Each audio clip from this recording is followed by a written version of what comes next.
Hey, Susan. So this is it, right? We're getting divorced? Speak now or forever hold your peace. What are you asking for? It's not like my opinion matters to you at all. You're the one who's determined to kick me to the curb. Kick you to the curb? You cheated on me, Susan. I'm not kicking you to the curb. You did that to me. You don't have any remorse at all for what you did, do you? Remorse for what? I didn't do anything wrong. You have got to be kidding me. Let me repeat, you cheated on me. You don't think that's wrong? I mean, okay, maybe I did.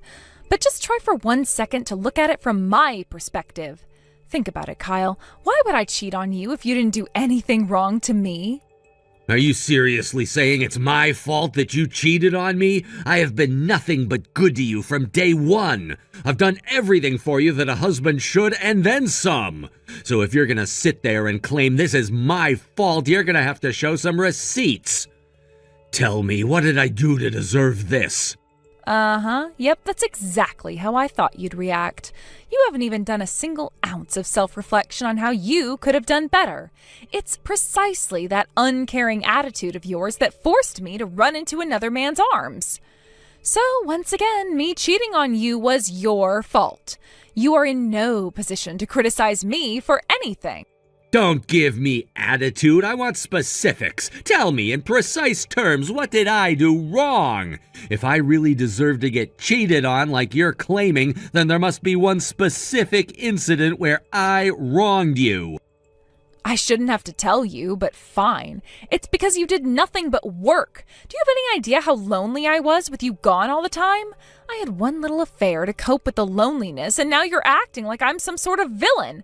I'm disappointed in you, Kyle. I didn't think you were this insensitive when we first met. What are you talking about? I had a completely normal 9-to-5 job. I always had weekends off, and I used them to spend as much time with you as I could.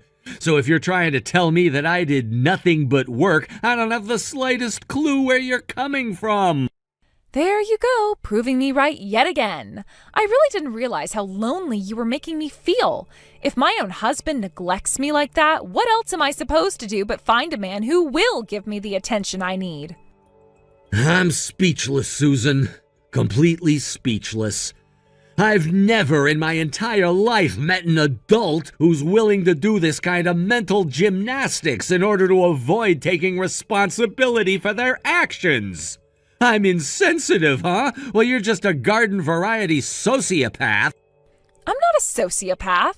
I was just unfortunate enough to marry an uncaring, heartless, vindictive, spiteful, pathetic excuse for a man. You are scum, Kyle. That's the best thing I can say about you.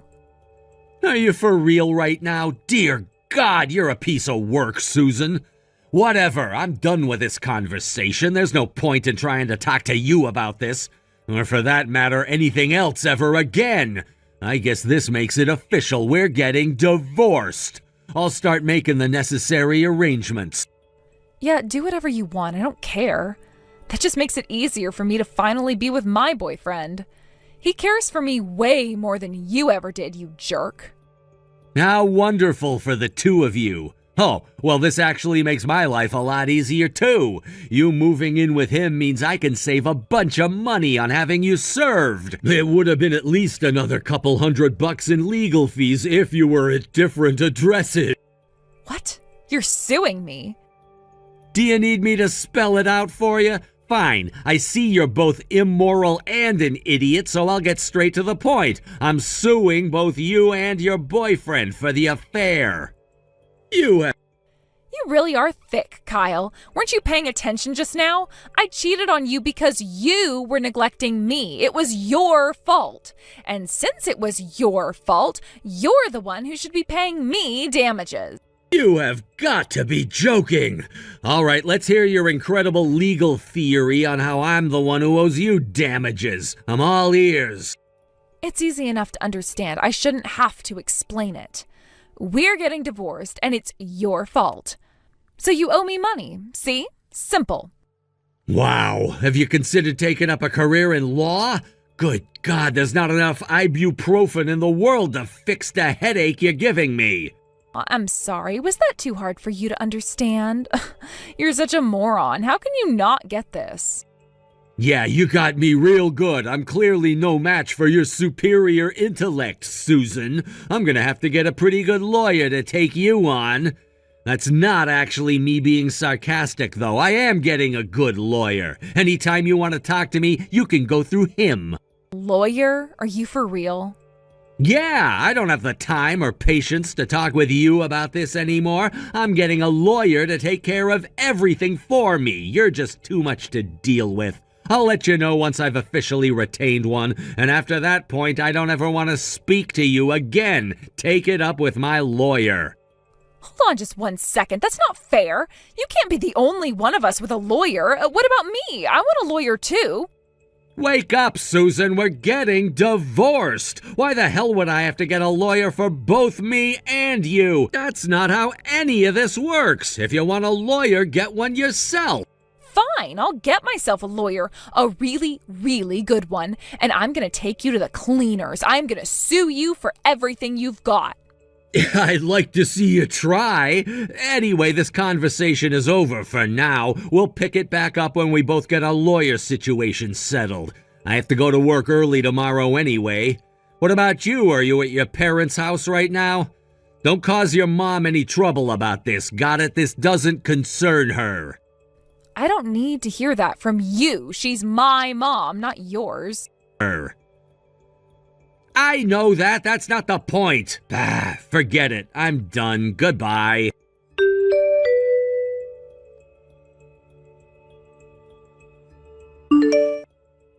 Hey, Kyle, you're on break right now, aren't you? I need to talk to you now. What the hell do you want, Susan? I thought I made myself clear the last time we spoke. We're getting divorced and I don't want to talk to you anymore. Now stop messaging me. I'm going back to work. Please, I really need your help with something. I am in big trouble, Kyle. Big trouble. Could you please just listen to me? All I need is a few minutes. Fine, I'll listen, but that's all I'll do, got it? No help, no favors. I'm gonna regret this, but what's the matter? So you told me that you were gonna get a lawyer, right? And so I told you that I'm gonna get one too, remember? Yeah, I remember. And? Did you find one? No, I can't find a lawyer who will represent me no matter where I look. Every time I go to talk to a lawyer about suing you for emotional damages, they keep telling me that I won't win the case. And worse, the only thing any of them have offered to do for me is try and lower the damages I'll have to pay you as much as possible. What is going on? Isn't that just totally bizarre? No, that's not bizarre at all. What's your issue? It's obvious to anyone with a brain that you are at fault in our divorce. You don't even have a snowball's chance in hell of getting a single cent out of me. But it's not like this is all my fault. You're partially to blame for this too, you know that? I shouldn't have to pay you any money when you're at fault too. Well, I'm very sorry to hear that your reality check is going poorly for you. So, is that everything you wanted to tell me? I don't really see how this concerns me. I already knew that you were never gonna be able to win in court. Of course it concerns you. Look, I have way better things to do than listen to your idiotic ramblings. If you just wanted to complain about your situation, then I'm going back to work. Wait, I think I remember you saying that one of your relatives was a lawyer, right? Yeah, and? What about it? Can you give me their phone number? Really now? Think, Susan. Every single lawyer you spoke to until now turned you down. I don't think a lawyer who's related to me is gonna be of any more help. But if they're related to you, that means they're related to me. And since they're family, they'd probably at least be a little bit more willing to help me out. I see you weren't paying attention just now. Let me repeat, it does not matter if they're related to me or not. They're not going to tell you anything different than what you've been told before.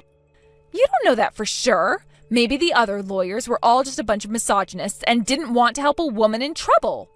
Wow, Susan, you never cease to impress me. I did not expect the poor oppressed woman angle from you. In any case, I hope you didn't get your hopes up too much because he's not gonna represent you. Why not? not? Because I already hired him. He's representing me. So even if I did give you his phone number, he can't help you. Even if he could help you, he wouldn't. Get it? You're on your own. Then I'll hire him too. He's a lawyer, so if I pay him, he'll represent me. That's his job, right? Oof. Where to even begin?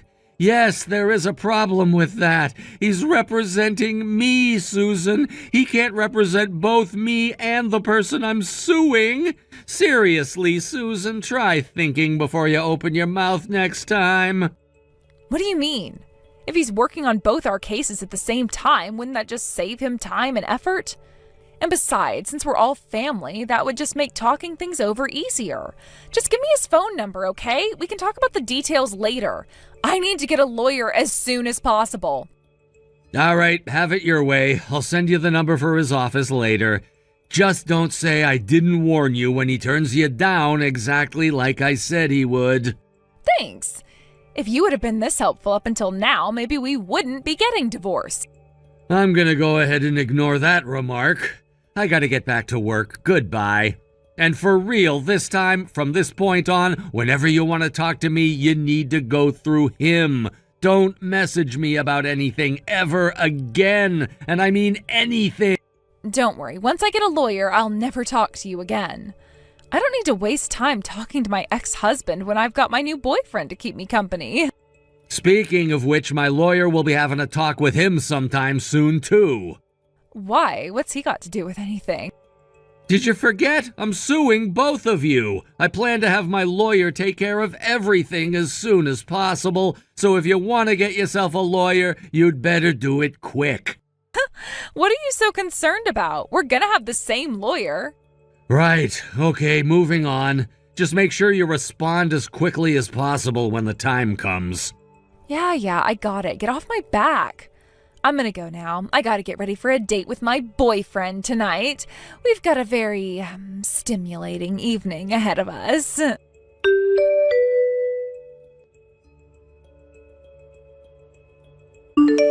What's going on, Susan? Where on earth are you right now? Why aren't you here at the settlement meeting? I know you knew exactly when and where the meeting was gonna happen. Oh, that thing? Yeah, I decided not to go after all. You what? What's the matter with you? My lawyer said you had told him you were going to be here. We have all the documents and everything ready to go. We're just waiting for you. Well, you're gonna be waiting for a while. I kept looking around, but I was never able to find a lawyer who was willing to represent me. So, I don't know, it just doesn't feel right going to some legal meeting without a lawyer. Not having a lawyer is no excuse not to be here. Now hurry up and get over here. We're waiting for you. What's up with that attitude? Yet again, this is all your fault, Kyle. I tried talking to your cousin, and he said that he couldn't represent me because, I don't know, some legal mumbo-jumbo. You should have convinced him to represent me. If you had, then I'd be at the meeting right now. I told you, Susan, he cannot represent you because he is already representing me. Haven't you ever heard of a conflict of interest? It's your own dumb fault for being clueless about how the law works. And you had more than enough time to get yourself a lawyer, so you have no excuse. You're not going to get out of this by being incompetent and lazy. Get over here now. Are you ever going to take responsibility for your own actions, Kyle? This is your fault for cheating and hiring your cousin before me. Cheating? Are you a fifth grader or something? I asked him to represent me and he said yes, that's it. And because I retained him first, he can't represent you. That would be a conflict of interest. For the love of God, Susan, would you just grow up already? He's your cousin, and since you're still my husband, that makes him my cousin. That's how marriage works, Kyle. You know, what's yours is mine, and what's mine is yours. That includes our money, our house, our car, and our lawyer. We're still married. That means we have to share. Your lawyer is my lawyer, too. I'm gonna start ripping out my hair. At least my cousin's enjoying this. He's sitting next to me laughing his head off. Do you understand what that means? Wow, your own lawyer is laughing at you? That just shows how little you know about the law, loser. I mean, you didn't even know that money and property and stuff is shared when you get married. To be clear, he's laughing at you, not me. Let's back up a step. Joint assets, which I assume you refer to, are things that a couple purchases together. Are you with me so far? Duh, I'm not an idiot like you. Everyone knows that. Okay, next, what sort of property is considered shared assets? Things like our joint savings account, car, house, that sort of thing. And that's it. The end. No more. It's that simple. You think you have a right to be represented by my lawyer just because we're still married and he's my cousin? You're out of your mind. Don't you get it? You're still my husband. That means your lawyer is my lawyer too. First, once we're divorced, any connection you ever had will vanish. Second, people are not property. A lawyer isn't a joint asset. I mean, they used to be property, but we fixed that with the 13th Amendment. So how am I gonna get a lawyer then? Figure it out yourself. That's what I've been saying. It's not my fault that you're chasing a pipe dream instead of suing me. But I already told you, I tried to get a lawyer and I can't. What am I supposed to do now? I'm lost. For now, just hurry up over here and agree to the settlement negotiation. If you don't, then I'm gonna take you to court and you'll be paying legal fees on top of the damages you'll owe me. I gotta go to court? Yes, that's what happens when someone sues you, and it's just gonna cost a bunch of unnecessary time and money for the both of us. So if you don't want to go to court, then hightail it over to my lawyer's office right now. Got it? I got it. I'll head over there now, so just hold your horses. Hey, if I come to the meeting today like you ask, does that mean I won't have to pay you any money anymore? Of course it doesn't. There is no possible way you're getting out of this, so hurry up and get over here. But I don't want to have to give you money. Come on, isn't there some way we can work this out? Don't sue me. Here. Let me repeat. You're not getting out of this. Get over here now.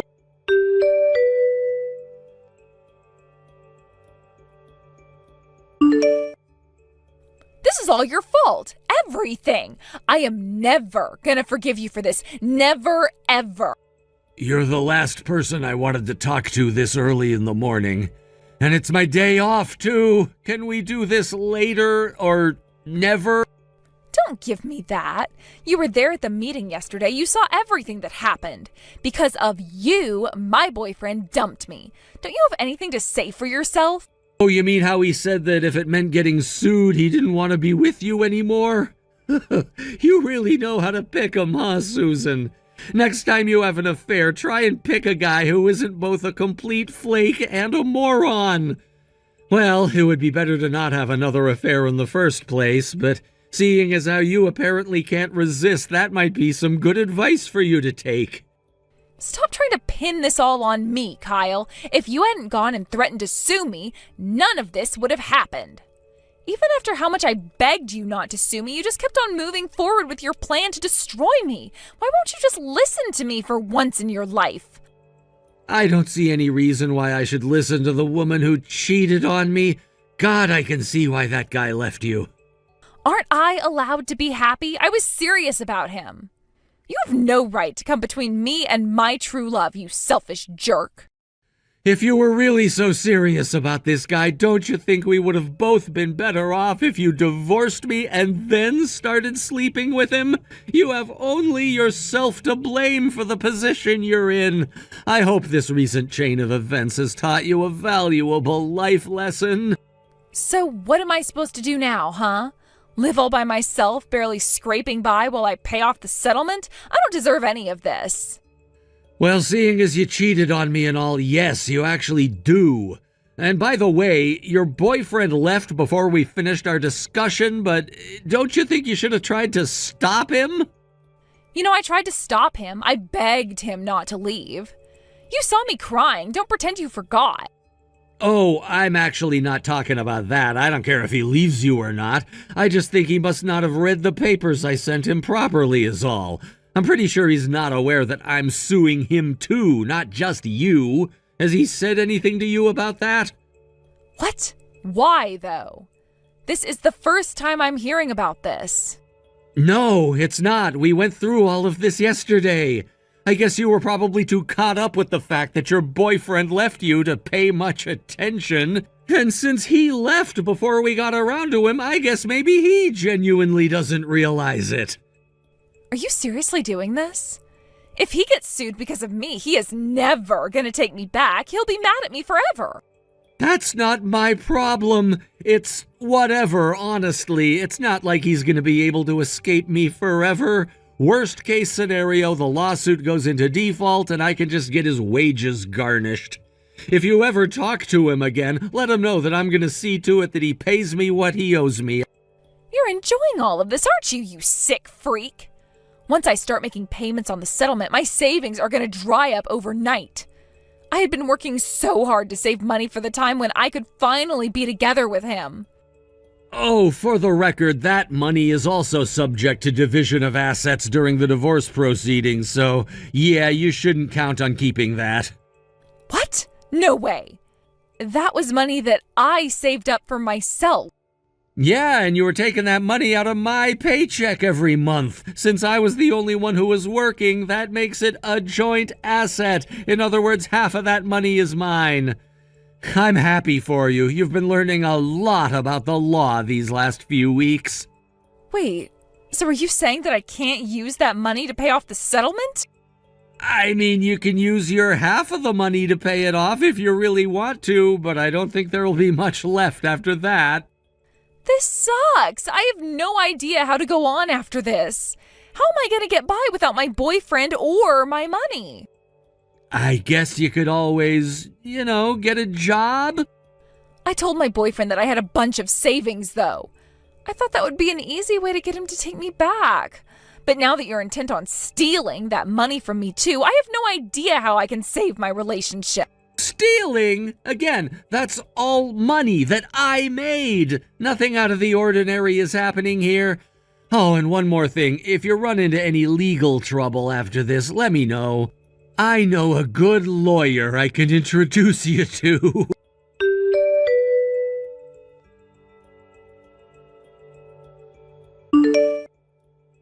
Not long after that, Susan and I were officially divorced.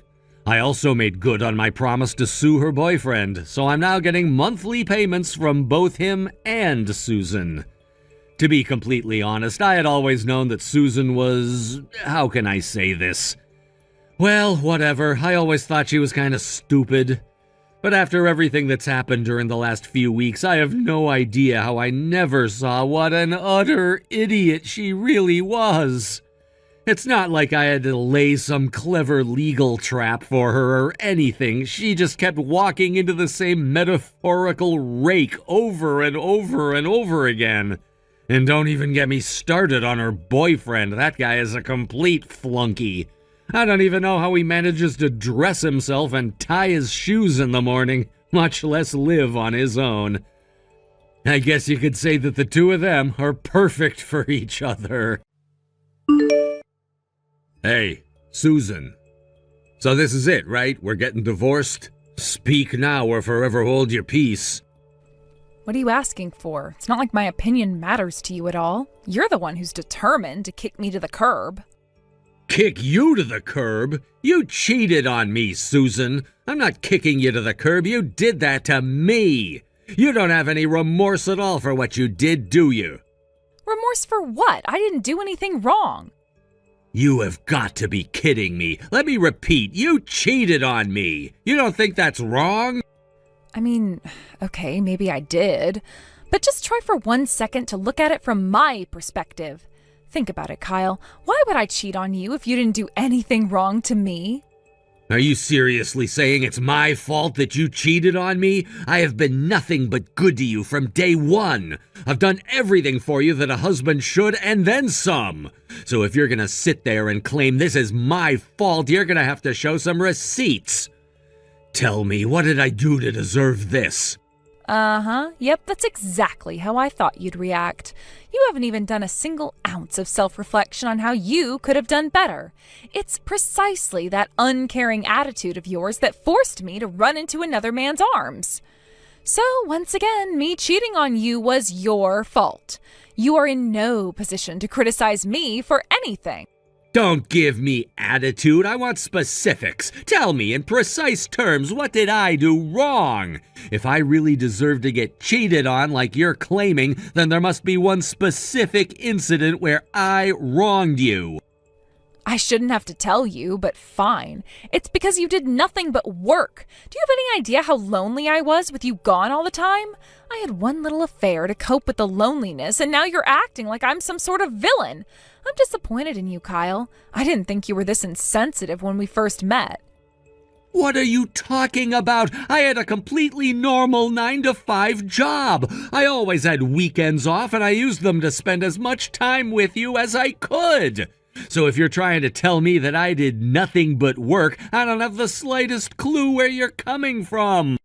There you go, proving me right yet again. I really didn't realize how lonely you were making me feel. If my own husband neglects me like that, what else am I supposed to do but find a man who will give me the attention I need? I'm speechless, Susan. Completely speechless. I've never in my entire life met an adult who's willing to do this kind of mental gymnastics in order to avoid taking responsibility for their actions. I'm insensitive, huh? Well, you're just a garden variety sociopath. I'm not a sociopath. I was just unfortunate enough to marry an uncaring, heartless, vindictive, spiteful, pathetic excuse for a man. You are scum, Kyle. That's the best thing I can say about you. Are you for real right now? Dear God, you're a piece of work, Susan. Whatever, I'm done with this conversation. There's no point in trying to talk to you about this. Or for that matter, anything else ever again. I guess this makes it official. We're getting divorced. I'll start making the necessary arrangements. Yeah, do whatever you want. I don't care. That just makes it easier for me to finally be with my boyfriend. He cares for me way more than you ever did, you jerk. How wonderful for the two of you. Oh, well, this actually makes my life a lot easier, too. You moving in with him means I can save a bunch of money on having you served. It would have been at least another couple $100 in legal fees if you were at different addresses. What? You're suing me? Do you need me to spell it out for you? Fine, I see you're both immoral and an idiot, so I'll get straight to the point. I'm suing both you and your boyfriend for the affair. You really are thick, Kyle. Weren't you paying attention just now? I cheated on you because you were neglecting me. It was your fault. And since it was your fault, you're the one who should be paying me damages. You have got to be joking. All right, let's hear your incredible legal theory on how I'm the one who owes you damages. I'm all ears. It's easy enough to understand. I shouldn't have to explain it. We're getting divorced, and it's your fault. So you owe me money. See? Simple. Wow. Have you considered taking up a career in law? Good God, there's not enough ibuprofen in the world to fix the headache you're giving me. I'm sorry. Was that too hard for you to understand? You're such a moron. How can you not get this?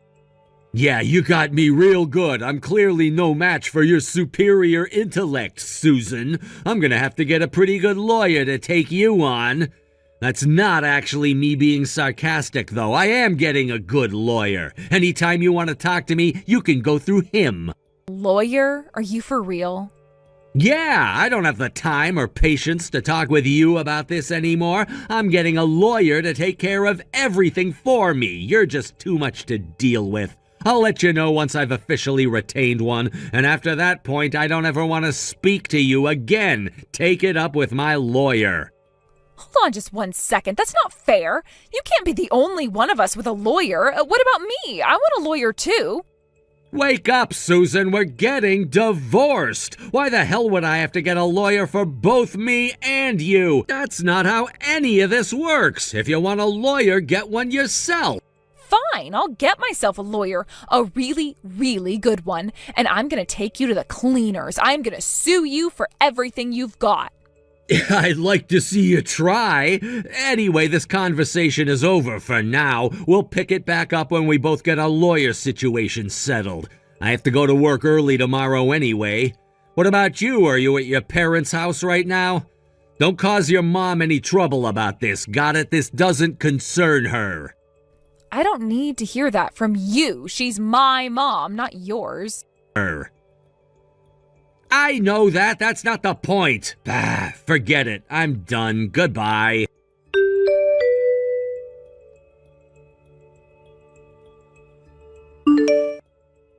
Hey, Kyle, you're on break right now, aren't you? I need to talk to you now. What the hell do you want, Susan? I thought I made myself clear the last time we spoke. We're getting divorced and I don't want to talk to you anymore. Now stop messaging me. I'm going back to work. Please, I really need your help with something. I am in big trouble, Kyle. Big trouble. Could you please just listen to me? All I need is a few minutes. Fine, I'll listen, but that's all I'll do, got it? No help, no favors. I'm gonna regret this, but what's the matter? So you told me that you were gonna get a lawyer, right? And so I told you that I'm gonna get one too, remember? Yeah, I remember. And? Did you find one? No, I can't find a lawyer who will represent me no matter where I look. Every time I go to talk to a lawyer about suing you for emotional damages, they keep telling me that I won't win the case. And worse, the only thing any of them have offered to do for me is try and lower the damages I'll have to pay you as much as possible. What is going on? Isn't that just totally bizarre? No, that's not bizarre at all. What's your issue? It's obvious to anyone with a brain that you are at fault in our divorce. You don't even have a snowball's chance in hell of getting a single cent out of me.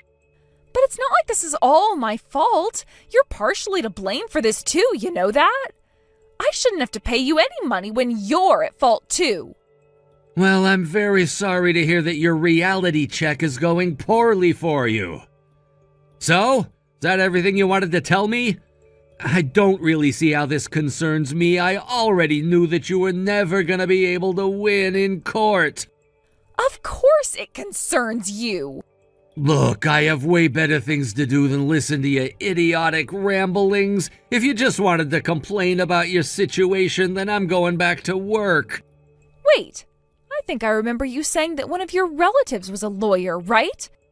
Yeah, and? What about it? Can you give me their phone number? Really now? Think, Susan. Every single lawyer you spoke to until now turned you down. I don't think a lawyer who's related to me is gonna be of any more help. But if they're related to you, that means they're related to me.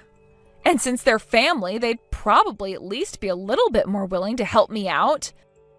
I see you weren't paying attention just now. Let me repeat, it does not matter if they're related to me or not. They're not going to tell you anything different than what you've been told before. You don't know that for sure. Maybe the other lawyers were all just a bunch of misogynists and didn't want to help a woman in trouble. Wow, Susan, you never cease to impress me. I did not expect the poor oppressed woman angle from you. In any case, I hope you didn't get your hopes up too much because he's not gonna represent you. Why not? Because I already hired him. He's representing me. So even if I did give you his phone number, he can't help you. Even if he could help you, he wouldn't. Get it? You're on your own. Then I'll hire him too. He's a lawyer, so if I pay him, he'll represent me. That's his job, right? Oof. Where to even begin? Yes, there is a problem with that. He's representing me, Susan. He can't represent both me and the person I'm suing. Seriously, Susan, try thinking before you open your mouth next time. What do you mean? If he's working on both our cases at the same time, wouldn't that just save him time and effort? And besides, since we're all family, that would just make talking things over easier. Just give me his phone number, okay? We can talk about the details later. I need to get a lawyer as soon as possible. All right, have it your way. I'll send you the number for his office later. Just don't say I didn't warn you when he turns you down exactly like I said he would. Thanks. If you would have been this helpful up until now, maybe we wouldn't be getting divorced. I'm gonna go ahead and ignore that remark. I gotta get back to work. Goodbye. And for real, this time, from this point on, whenever you want to talk to me, you need to go through him. Don't message me about anything ever again. And I mean anything. Don't worry, once I get a lawyer, I'll never talk to you again. I don't need to waste time talking to my ex-husband when I've got my new boyfriend to keep me company. Speaking of which, my lawyer will be having a talk with him sometime soon, too. Why? What's he got to do with anything? Did you forget? I'm suing both of you. I plan to have my lawyer take care of everything as soon as possible, so if you want to get yourself a lawyer, you'd better do it quick. What are you so concerned about? We're gonna have the same lawyer. Right, okay, moving on. Just make sure you respond as quickly as possible when the time comes. Yeah, I got it. Get off my back. I'm gonna go now. I gotta get ready for a date with my boyfriend tonight. We've got a very stimulating evening ahead of us.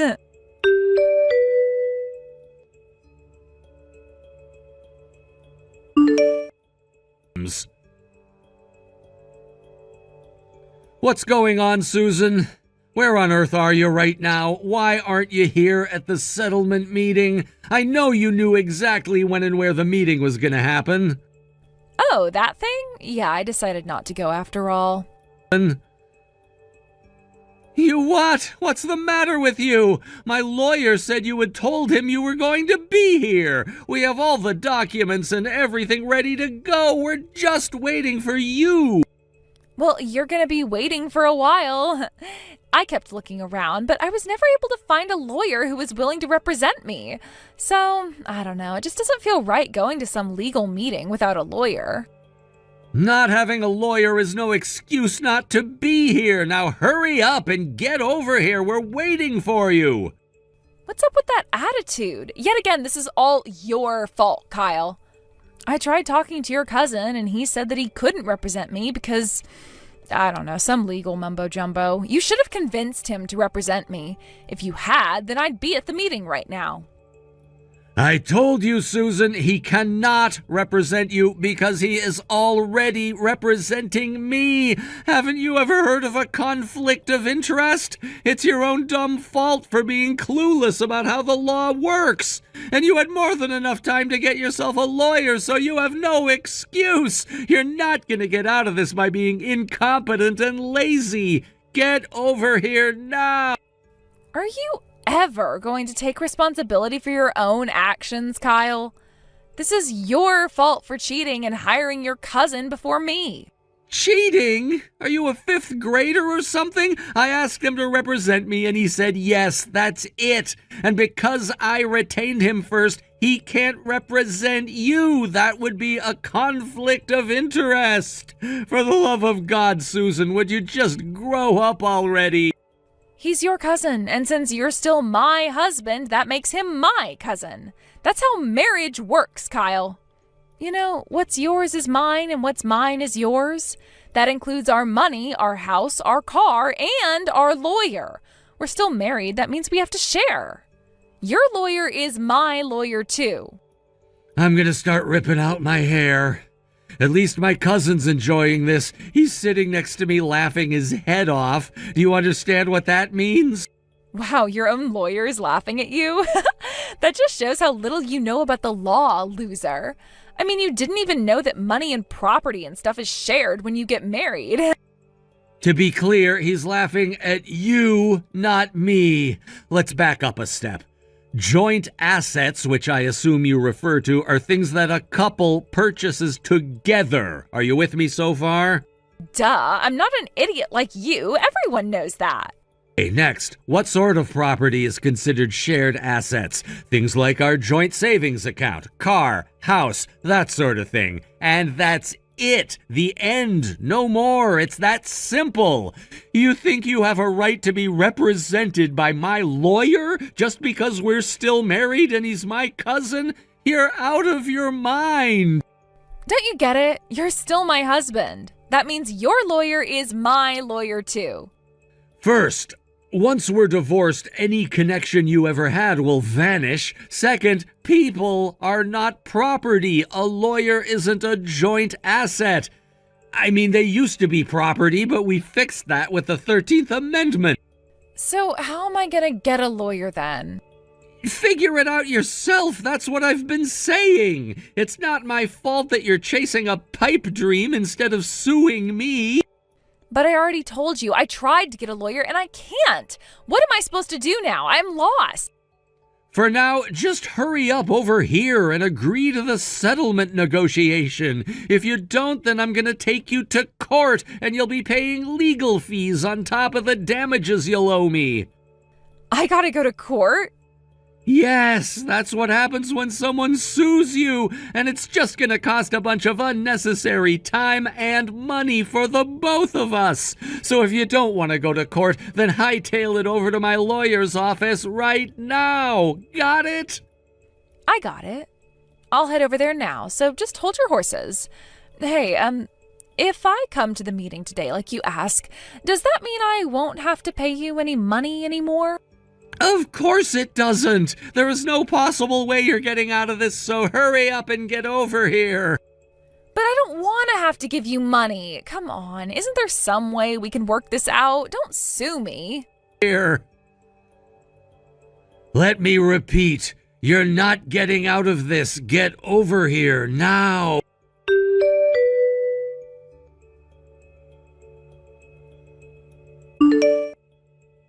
This is all your fault. Everything. I am never gonna forgive you for this. Never, ever. You're the last person I wanted to talk to this early in the morning. And it's my day off, too. Can we do this later or never? Don't give me that. You were there at the meeting yesterday. You saw everything that happened. Because of you, my boyfriend dumped me. Don't you have anything to say for yourself? Oh, you mean how he said that if it meant getting sued, he didn't want to be with you anymore? You really know how to pick 'em, huh, Susan? Next time you have an affair, try and pick a guy who isn't both a complete flake and a moron. Well, it would be better to not have another affair in the first place, but seeing as how you apparently can't resist, that might be some good advice for you to take. Stop trying to pin this all on me, Kyle. If you hadn't gone and threatened to sue me, none of this would have happened. Even after how much I begged you not to sue me, you just kept on moving forward with your plan to destroy me. Why won't you just listen to me for once in your life? I don't see any reason why I should listen to the woman who cheated on me. God, I can see why that guy left you. Aren't I allowed to be happy? I was serious about him. You have no right to come between me and my true love, you selfish jerk.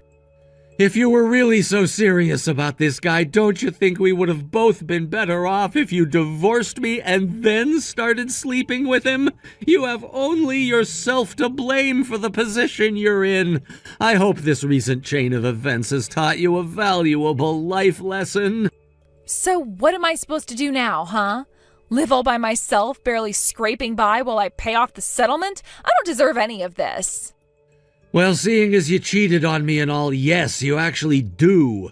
And by the way, your boyfriend left before we finished our discussion, but don't you think you should have tried to stop him?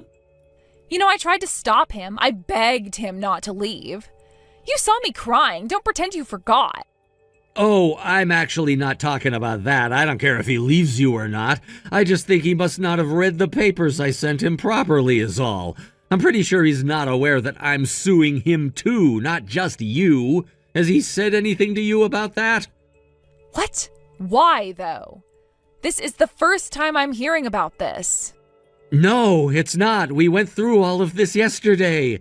I guess you were probably too caught up with the fact that your boyfriend left you to pay much attention. And since he left before we got around to him, I guess maybe he genuinely doesn't realize it. Are you seriously doing this? If he gets sued because of me, he is never gonna take me back. He'll be mad at me forever.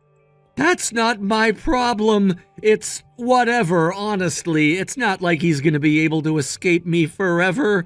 Worst case scenario, the lawsuit goes into default and I can just get his wages garnished. If you ever talk to him again, let him know that I'm gonna see to it that he pays me what he owes me. You're enjoying all of this, aren't you, you sick freak? Once I start making payments on the settlement, my savings are going to dry up overnight.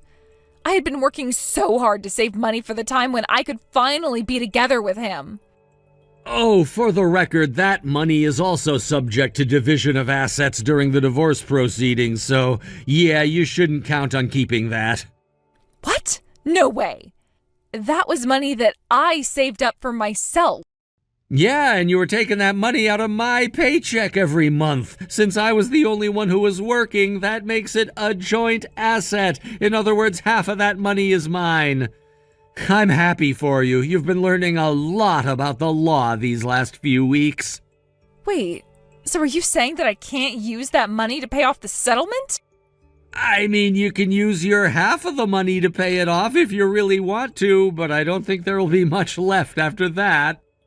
This sucks. I have no idea how to go on after this. How am I going to get by without my boyfriend or my money? I guess you could always, get a job. I told my boyfriend that I had a bunch of savings, though. I thought that would be an easy way to get him to take me back. But now that you're intent on stealing that money from me, too, I have no idea how I can save my relationship. Stealing? Again, that's all money that I made. Nothing out of the ordinary is happening here. Oh, and one more thing. If you run into any legal trouble after this, let me know. I know a good lawyer I can introduce you to.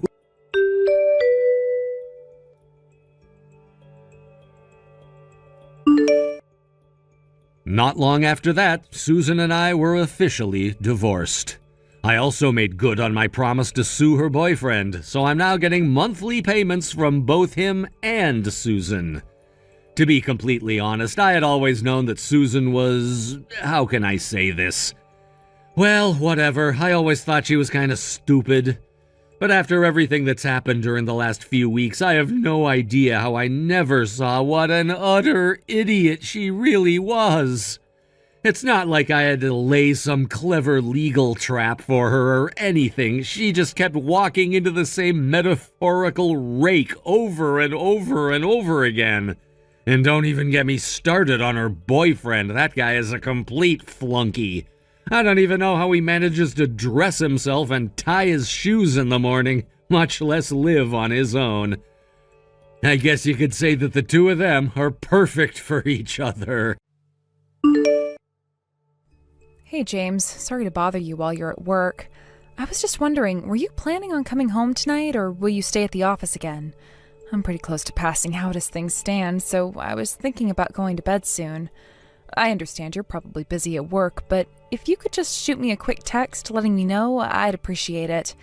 I just need to know whether I should put on the door chain or not. Nah, not gonna be home tonight. I'd think I wouldn't have to tell you that at this point. You know how crazy things have been around here lately. Don't you remember what happened a few weeks ago? You were out past midnight, so I chained up the door. But then you came home at like 1 a.m. and got ticked off at me for the door being locked. Tell me, Megan, did I tell you I wasn't coming home that day? No, I didn't. I tried to text you and ask if you were coming, but you didn't respond. I figured you had fallen asleep at your desk or something. You've heard all... Then you should have texted me sooner. Plus, really, a freaking door chain? What's the point in using that thing anyway? You've heard all the reports of break-ins in the area lately, haven't you? The house 3 doors down from us got robbed last month. And just last week, our neighbors across the street had their car windows smashed. Yeah, and they shouldn't have left such an expensive car in the driveway. Unlike them, we don't have anything worth stealing. You're getting way too worried about this. You should knock off watching all those true crime podcasts. They're infecting your brain. But those are really, really interesting. Is it worth the excitement if it's making you paranoid? Plus, thieves aren't idiots, Megan. They don't try to break into a house when someone's home. That's an easy way to get shot. And in the worst case scenario where someone does break in, just give them whatever they want. Then they'll be on their way and you can go back to sleep.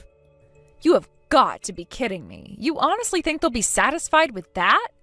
What? Do you think they'll want something else from you? Just give that to them too. Don't you dare joke about that. Oh, lighten up. It's not gonna happen. Anyway, if that's what they're after, some lousy door chain isn't gonna stop them. It's pointless. Plus, our house is the oldest one on the block. Why would any thief avoid all the nice houses just to rob ours? Well, I'm glad at least one of us is confident in my safety. Oh, one more thing. I'll be out of town on business next week. I need you to get my suitcase all packed up for me. How long will you be gone? 3 days or so, maybe 4. I'll only need my suit for 1 day, though, so pack 1 suit and 3 days' worth of street clothes. Really? That's odd for a business trip. We're gonna do some sightseeing on Saturday. There's no way I'm gonna wear my suit outside of the office. All right, well, I'll work on getting that all put together over the next few days then. Oh, hey, one more thing. Your mom called today. She wanted to know if you were planning on coming to the family dinner next month. She said she's been trying to get a response from you for a while, but you haven't answered any of her calls or texts. Why do I have to handle every little thing by myself? I'm busy, you're not. Tell her I'm still thinking about it. James, don't you get it? She doesn't want to hear it from me. She wants to talk to you. You're her son, and she misses you. Hey, whatever. I'll send her a text sometime in the next few days. Will that make you happy? It's not about making me happy. And what about that dinner? Are you gonna go? Can't you just go by yourself? What? You want me to go alone? Self. As the man of the house, I hereby designate you as our family's representative. There, it's official. I'm gonna be really busy at work next month. I doubt I'll be able to make it. Come on, James. How many times is this now that I've had to go and visit your parents all by myself? Why is it that I'm visiting your parents more than you are? And why are you almost never at home lately? Something's going on, James, and I don't like it at all. It's starting to feel like we're less of a married couple and more just roommate. Oh my God, Megan, tell it to your therapist. What do you think this is, the 1960s? This is just how marriages work these days. I don't care how other marriages work. I care about ours. Here's how our marriage works. I make all the money, you work some lousy part-time job, so you have more free time. You can use that free time to take care of stuff around the house and keep my parents off my back. Got it? I'm going back to work now. Don't text me anymore. I won't answer.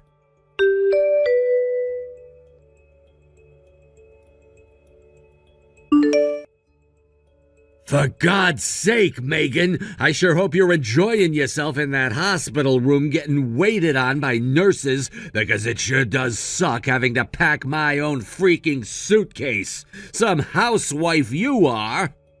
I am not enjoying the constant pain and inability to walk by myself, thank you for asking. Seriously, you think I wanted to be hospitalized? If you'd just packed my suitcase right away when I told you to, I wouldn't have to do it myself right now. I think the circumstances call for a teensy bit more understanding on your part. I walked out of the house and an old woman was being robbed right before my eyes. Was I supposed to just abandon her? You have no idea what that thief was prepared to do to her. I watched him punch her once and he was probably prepared to do it again, or worse. Don't make yourself out to be some kind of hero. You were pathetic. You tried to intervene, he pushed you down, and he still got away. Some help you were. Well, excuse me if I didn't want to see an old woman murdered in broad daylight. You shouldn't have gotten involved. I don't care about some old woman getting robbed. Old women get robbed all around the world every day. That's not my problem. What is my problem is you not being able to do the housework. Oh no, I'm so sorry. You have to take care of yourself for a change. Excuse me? What's that supposed to mean? Every single day of the week, I'm either going to my part-time job, doing the housework, or both. Plus, I'm constantly going to your parents' house to visit them because you never do it. And what are you contributing to this relationship, James? In all the time I've been in the hospital, you haven't even come to see me once. I text you plenty. Yeah, only when you feel like complaining about me not being around to work as your maid. Don't complain to me about how little housework I do. I'm too busy with real work. Are you too busy to be a decent husband to your wife who, may I remind you, is in the hospital right now with a broken leg? You! All you ever think about is you! What about me? Without you around, I have no one to fix me dinner, and you would not believe the pile of laundry over here that you need to wash. You're over there in the hospital laying around all day while I have to take care of everything. So I don't want to hear any complaints out of you. Who do you think is gonna pay for your hospital bill anyway? I bring in income while doing all the housework. Oh yeah, I'm sure you could afford to pay for your ambulance ride and multi-day hospital stay on your minimum wage job. How can you be talking like this to your own wife? God damn it, this sucks! Why couldn't you have gotten hit by a car or something? What kind of question is that? Duh! If you got hit by a car, we could have sued the driver. We'd get your hospital bills paid for and pain and suffering damages. But since you failed to stop the thief from getting away, we have no one to sue. Is money really what's important to you right now? Since you had to go and play Wonder Woman, I'm on the hook for a massive hospital bill and have to do my job and do all the housework. What did you get out of saving that woman anyway? Money? Jewelry? Oh, wait, you got nothing. You have no idea how much I'm going through because of you. Oh, you poor, poor thing. Anyway, like I said, I'm gonna be out of town for a while. Don't bother messaging me. I'll be too busy to answer. Hurry up and get that leg of yours fixed. You have a ton of work to do around here. As soon as you get home, start doing the laundry. I'm running low on shirts.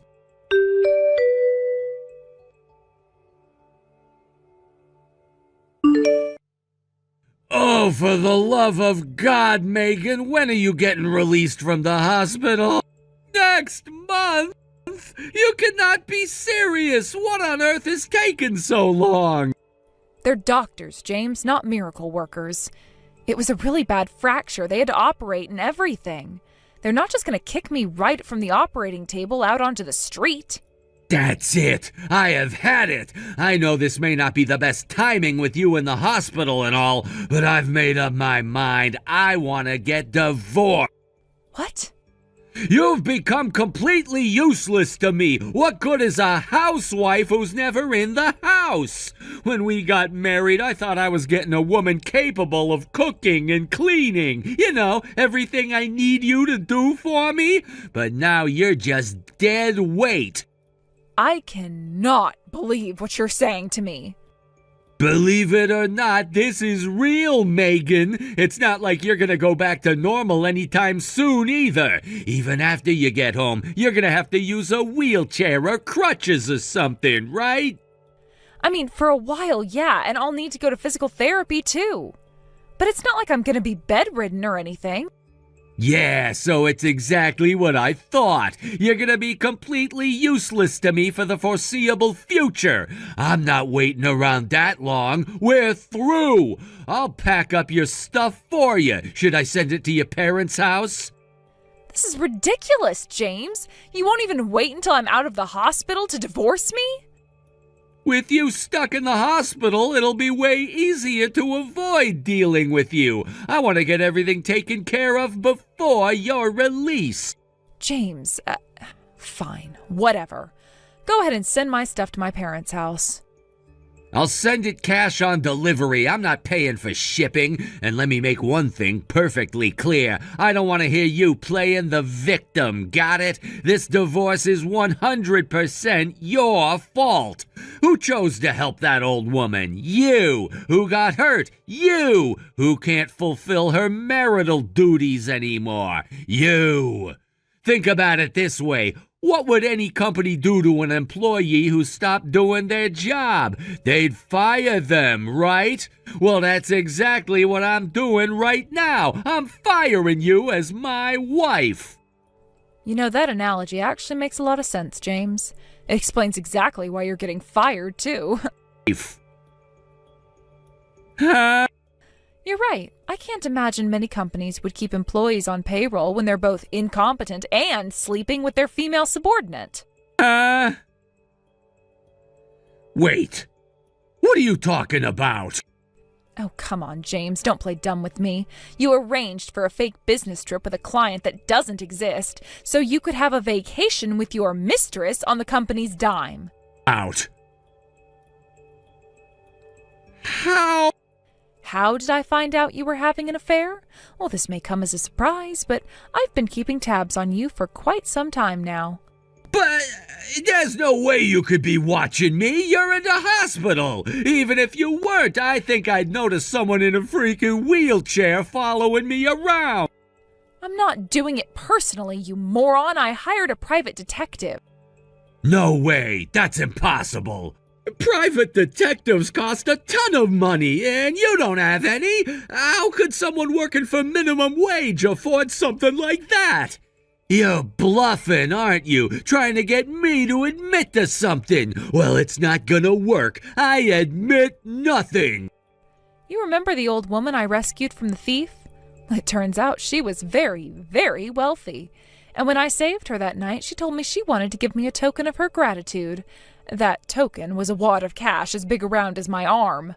I tried to refuse at first, but she insisted that she wanted to do something to repay me. She said that she could tell from the look on my face that I was troubled about something and asked me what was going on. That's when I told her that I suspected that my husband was cheating on me. She paused for a second, then said, "Well, I know just the person to talk to about that." So she hired the single best private detective in the city to check you out for me. Thing. Oh, no. Oh, yes. I have the receipts, James. Oh. I had no idea you were even suspicious of me. How stupid do you think I am? Of course I was suspicious. You all of a sudden started staying at the office overnight and going on business trips, both things you never used to do. But that wasn't even the biggest clue for me. You should clean out your pockets before putting them in the wash. I found receipts for expensive lingerie that's way too small for me. Also, remember that I'm the person who pays your credit card bills for you? You've spent about $500 over the last month at the same pay-by-the-hour motel. After I found that out, I started putting your clothes through the wash twice. I don't want whatever diseases you picked up in that place. Hold on. Why did you say I'm getting fired? Oh, no. Don't tell me. You didn't tell my company about this, did you? No, I didn't tell them a thing. I didn't have to. There's something else about the woman I saved that I think you should know. You and her son are acquainted. Wait, we are? How? I'm sure you've run into each other a few times at your office. How? Who is he? He's the company's CEO. What? You thought you had the perfect plan, didn't you? You were going to get rid of me and be free to start a happy new life with your mistress/subordinate. Well, I'm very sorry to say that your plans are going to change a bit. You can still be together, but you're both going to be unemployed very soon. What? No, this can't be happening. Tell me this is just a prank, Megan. Tell me I'm not really getting fired. Unfortunately for you, this is not a prank. You're going down, James. It's your choice to believe it or not, though. You'll find out that I'm telling the truth sooner or later. I imagine your boss will be calling you into his office for a little chat sometime in the near future. Fired? I still think you're bluffing. You were talking a big game about having receipts, but you haven't shown any. I'm still not admitting to anything. As far as I know, you just made all that stuff up.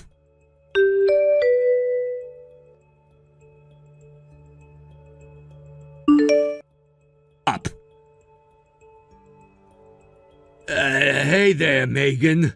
I was wondering, could we talk one of these days? I tried to visit your hospital room earlier, but they said you were refusing visitors. Not visitors, just you specifically. I'm afraid that being in your presence would be bad for my mental health. You'll just have to wait until I get healthy enough to be released from the hospital. Visitors. Really, though? All you did was break your leg. I don't see what your mental health has to do with that. The literature is very clear on this, you know. Mental health is extremely important for recovering from any sort of injury or illness. Stress is bad for the body. Hey, I guess I understand, but I wish you'd give me a chance to apologize properly. Looks like your boss finally called you in for that little conversation, huh? I tried to tell you I wasn't bluffing. They're gonna fire me for sure. It's only a matter of time, which means I have to move as quickly as possible to save my job. James, you lied to your company in order to get them to pay for a vacation with your mistress, who is also your subordinate. What exactly do you think you can do to avoid getting fired at this point? That's basically a one-way ticket to the unemployment line, even if you weren't an abysmal employee before that. And I am so sorry for what I did. I was a total moron. I am willing to do whatever it takes to make things right with you. Don't you think we can start over? Try again? Well, this is a change of heart for you. You don't want to get divorced anymore? Again? I've been doing some serious soul searching over the last few days, and now I realize that there is no other woman in the world who I'd rather be with than you. You've always been great to my parents, and they love you too. You're a terrific housewife. You're a great cook. You're everything I could ask for in a wife. I may have been confused for a while, but I realize that now. If only you could have realized that before cheating on me and embezzling company money. I swear, Megan, I learned my lesson. I'll never do anything to hurt you ever again. What do I need to do to prove myself to you? You name it, I'll do it. You want me to do more of the housework? Done.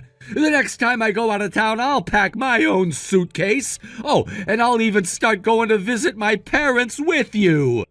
You're far too late to make amends. You're not the only one who's been doing some soul searching. I've been doing that ever since I got suspicious that you were cheating on me. I thought back to when we were dating and at the beginning of our marriage. You used to be the most caring and loving man I'd ever met. I can be that man again, Megan, if you'll just give me one more chance. No, James, you don't get any more chances. After the way you've been treating me since I got hurt, I have completely lost any feelings I once had for you. Honestly, this has been a long time coming. Even before that woman hired the private detective for me, I knew deep down that this is how things would end. I was already at peace with leaving you. No! I don't want to get divorced! Yeah, I don't imagine you do, now that you realize you're losing everything. But that's not about you rediscovering your love for me, that's just fear of repercussions. No, it's not, I swear! When the CEO called me to his office to tell me I was fired, he went on and on about how stupid I was to betray you. He said that only a complete idiot would betray a woman as beautiful, kind, and intelligent as you. And that was what really opened my eyes. I was a complete idiot. Really? You only remembered what a catch I was because your boss complimented me? If anything, that only makes me want to divorce you even more. So you really don't have any feelings for me anymore? None at all? You said it yourself, though. You remember how things used to be. That has to mean that there's still something there.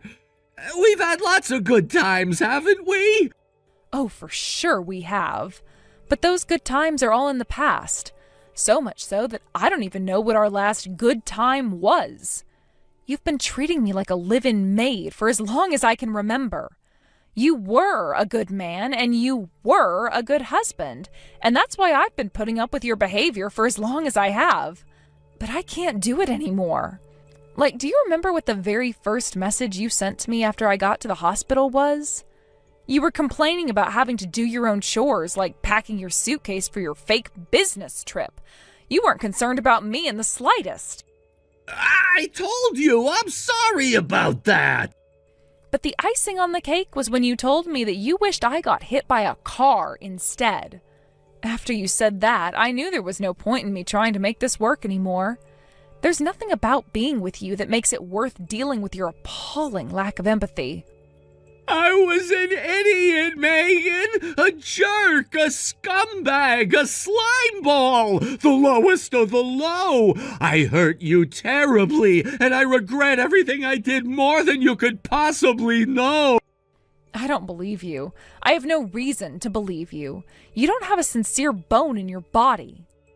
I'm begging you, please give me just one more chance. From now on, I'm gonna be the kind of husband that you deserve. I'll make you even happier than you were back when we first got married. And not to mention, think about it. Do you really want to become single again at your age? Your marriage prospects are getting thinner by the day. Plus, you only work part-time. How are you gonna support yourself? Oh, you don't need to worry about that at all. In addition to the money and the private detective, that woman also got me a job at a company one of her friends owns. We had an interview web meeting the other day, and they say I am perfect for the job. So the very day I get released, I'm gonna start working there. Self. You what? You had an interview and accepted a job offer without even telling me? You had no right to do that. Yes, I do. No, you don't! I'm still your husband, Megan. And as your husband, you have a duty to consult with me before making these kinds of decisions. We might be talking about divorce, but we're not divorced yet. Are you kidding me? Who was it who first brought up the divorce? It was you. You called me useless and said you wanted to divorce me before I got released from the hospital so you could avoid dealing with me. You have no right to be a party to any decision I make anymore. Well, sure, I may have said something to that effect, but circumstances have changed. I don't want to get divorced anymore. Oh, for the love of... Grow up, James. Seriously, you're acting like a little kid right now. We're through. I'm not even the slightest bit interested in anything you have to say regarding how I live my life. More? Oh, so you're just gonna abandon me? Don't you care about what happens to me now?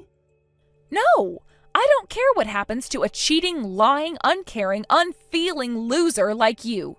You said you were gonna fire me as your wife because I couldn't do your chores for you, right? Well, that's what I'm gonna do to you now. James, you're fired.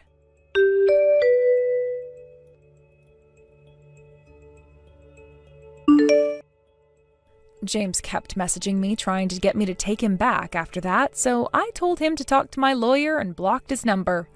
He fought the divorce at first, but that didn't last long after my new friend got involved. Her son, James's boss, told him that unless he consented to a peaceful divorce, the company would sue him and press charges against him for embezzlement. James naturally accepted the deal and escaped criminal responsibility. Both he and his mistress were, however, terminated for stealing company funds. He and his mistress moved in together for a short time, but they soon broke up.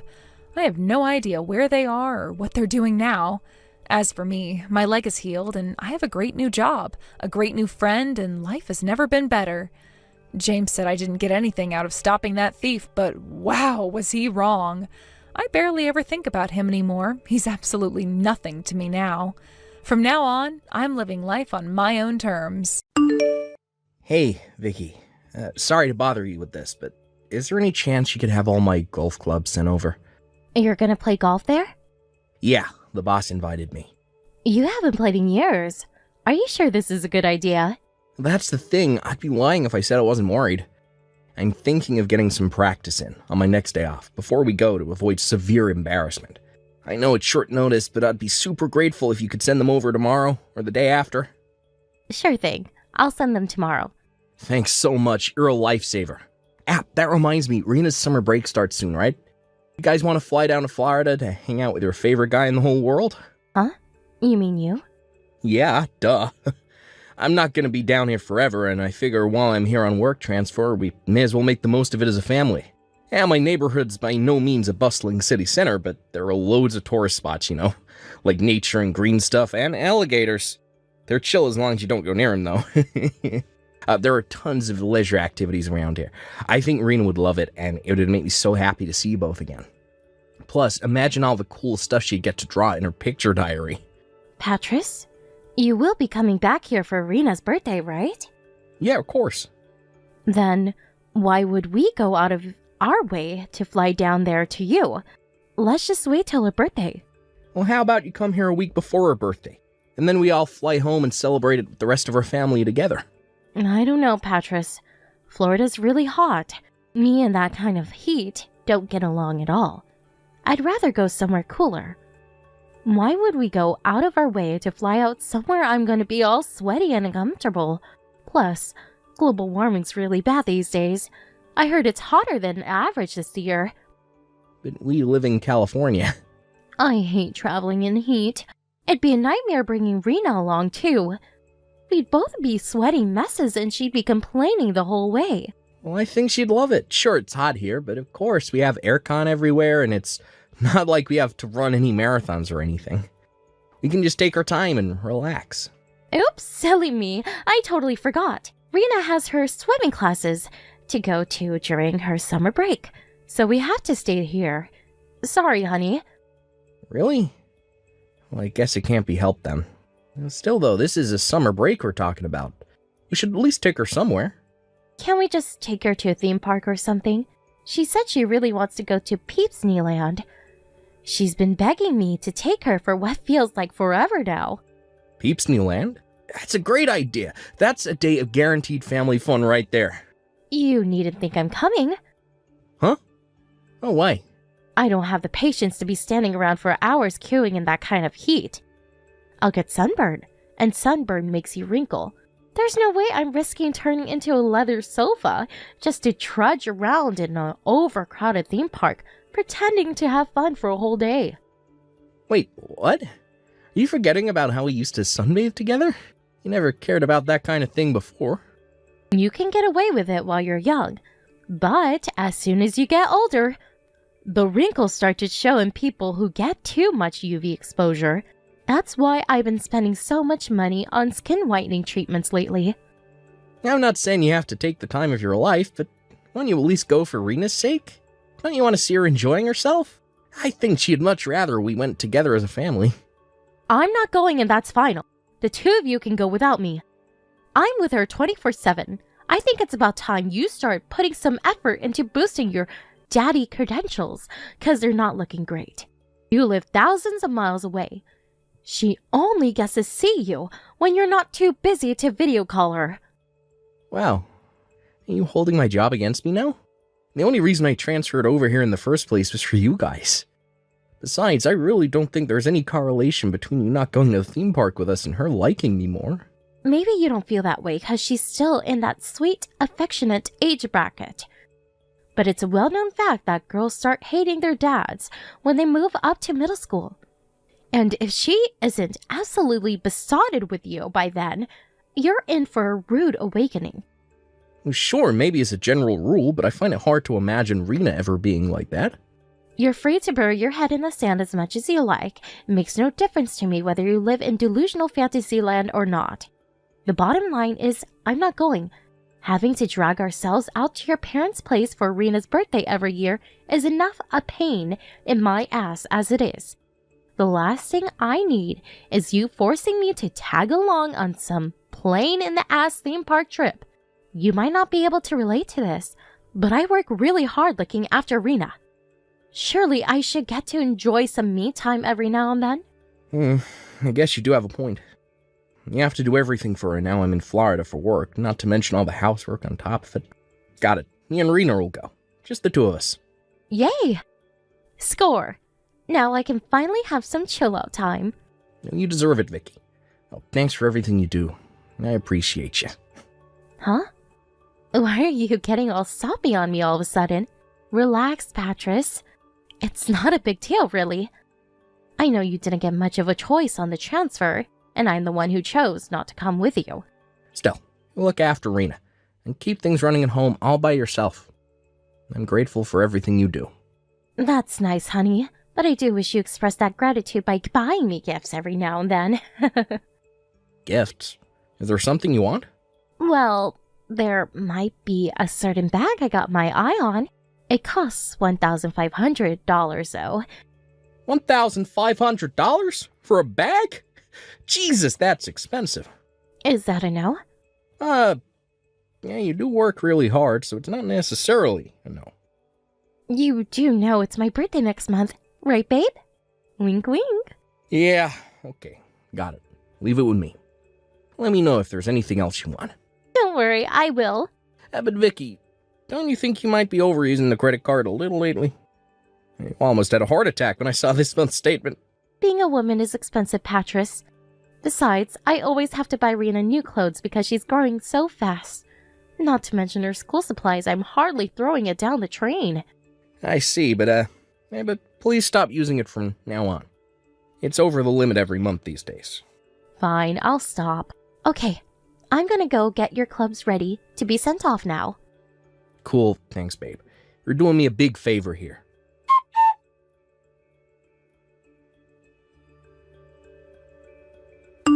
Hey, Vicky, did you take some money out of our savings account?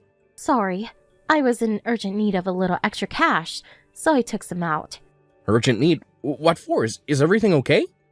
To tell you the truth, I lent it to my brother Kyle. Wait, what? Why? He quit his job.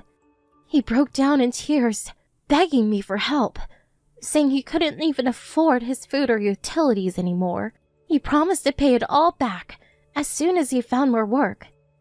I see. Well, I thought I was hallucinating when I saw you withdraw $3,000 in one go. But if your brother's in trouble and promised to pay it back, I guess I don't mind. You could have at least told me beforehand. You're right, I'm sorry. Is he gonna be okay? Why would he quit his job if it meant having to beg his sister for money? Apparently his company were exploiting him and making his life hell. They're piling all kinds of ridiculous, borderline illegal demands like mandatory overtime and going without breaks on him on a virtually daily basis. He was at his physical and emotional breaking point. He knew quitting would come with its own set of problems, but he said it was either that or have a nervous breakdown and get institutionalized. My first thought was the same as yours, that he should have stuck it out if the alternative was being broke. But I've never seen him look so worn down and defeated. He was like a shadow of his former self. I honestly think he made the right decision. Wow. Well, that's crazy. Well, I see. I guess if he was about to break, then he did the right thing by quitting. I hope he finds something better. Right? But thanks, Patris. I thought you might blow a fuse with me because I took it out without telling you. I'm not gonna lie. I was like, hey, what the F is she doing when I saw it, but I know you wouldn't use the savings account for nothing. And if Kyle is in genuine trouble, then I can hardly hold it against you. Right. Even our parents don't know he quit yet. He's trying to keep it on the down low for the time being. It's only normal to not want the world to know if you're a nervous wreck. I left a bad company myself once too, and it's weird, even though you know they were screwing you over, you still get these feelings of guilt and self-doubt about whether you did the right thing. I understand him not wanting people to know. Alright, I won't let on that I know if I see him anytime soon. Thanks, babe. You're the best. I'm so lucky I married such a nice guy. Anyway, how's Rena? What's she doing right now? Taking a bath? Listen, babe, I just can't shake the feeling she's been acting a little strange lately. Huh? She seems like her usual old self to me. Whenever I call her these days, it seems like she can't wait to put the phone down.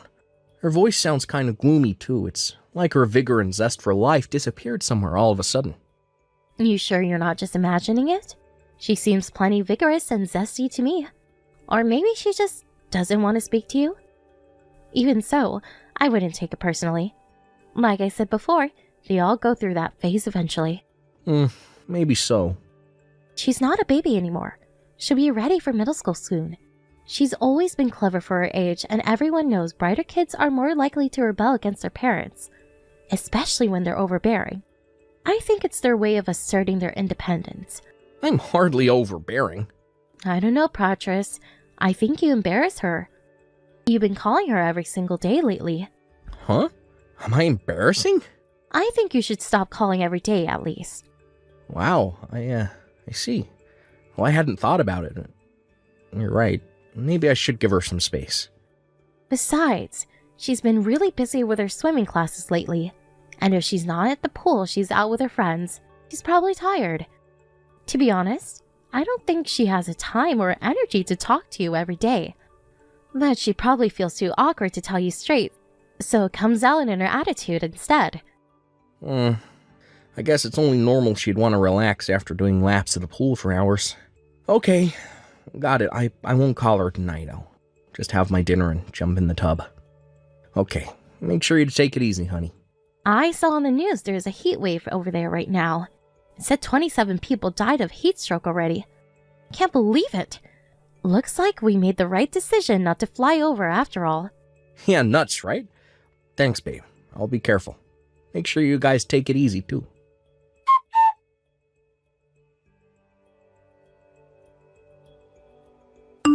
Hey, Irina. You all finished up in the pool now? Hi, Dad. Yep, I'm back home. Are you still at work? I'm slacking a little today. Can I call you today? Or did you want to go to bed early tonight? No. I don't know. You don't know? What does that mean? And when are you coming home? Well, for your birthday. Just 6 days now. I have to wait this long? Well, what's this? You want to see me again now? Yes. I'm pleased to hear that. I want to see you too, sweetie. Let's hang out a bunch when I get back. We can play all of your favorite games. Dad, I'm hungry. Huh? Oh, there's not a whole lot I can do about that, sorry. Don't you have any snacks in the cupboard? Why not see if your mom will rustle you something up? Mom went somewhere in the car with some weird old guy. She said she'd be back right away. But she's been gone ages now. I have no money or food. You don't have, one of your food? Some weird old guy? Hey, well, what's going on, Rena? You mean your mom isn't home right now? Yes. Wait a sec, when did she leave? She said she was at home when she messaged me yesterday.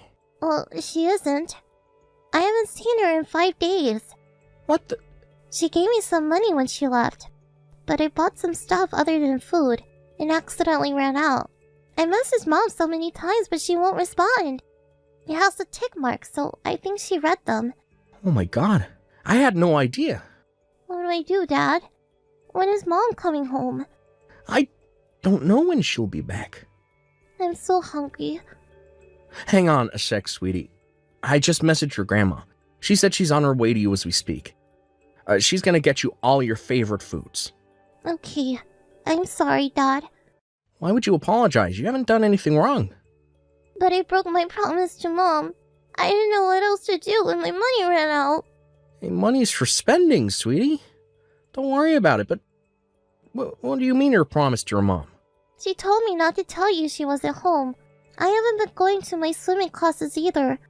But she told me to tell you I was. She said if you found out, the cops would come and take her to jail. And I'd never see you again. Oh, so it's like that, huh? Huh? Like what?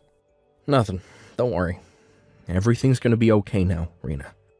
Thank you for telling me. I'm very proud of you. I'm the one who should be apologizing. You must have been so lonely all on your own all that time. I was. I'm getting on the next flight home. Wow, really? Really. I'll never let you feel sad like this again. I'll always be there to protect you, no matter what.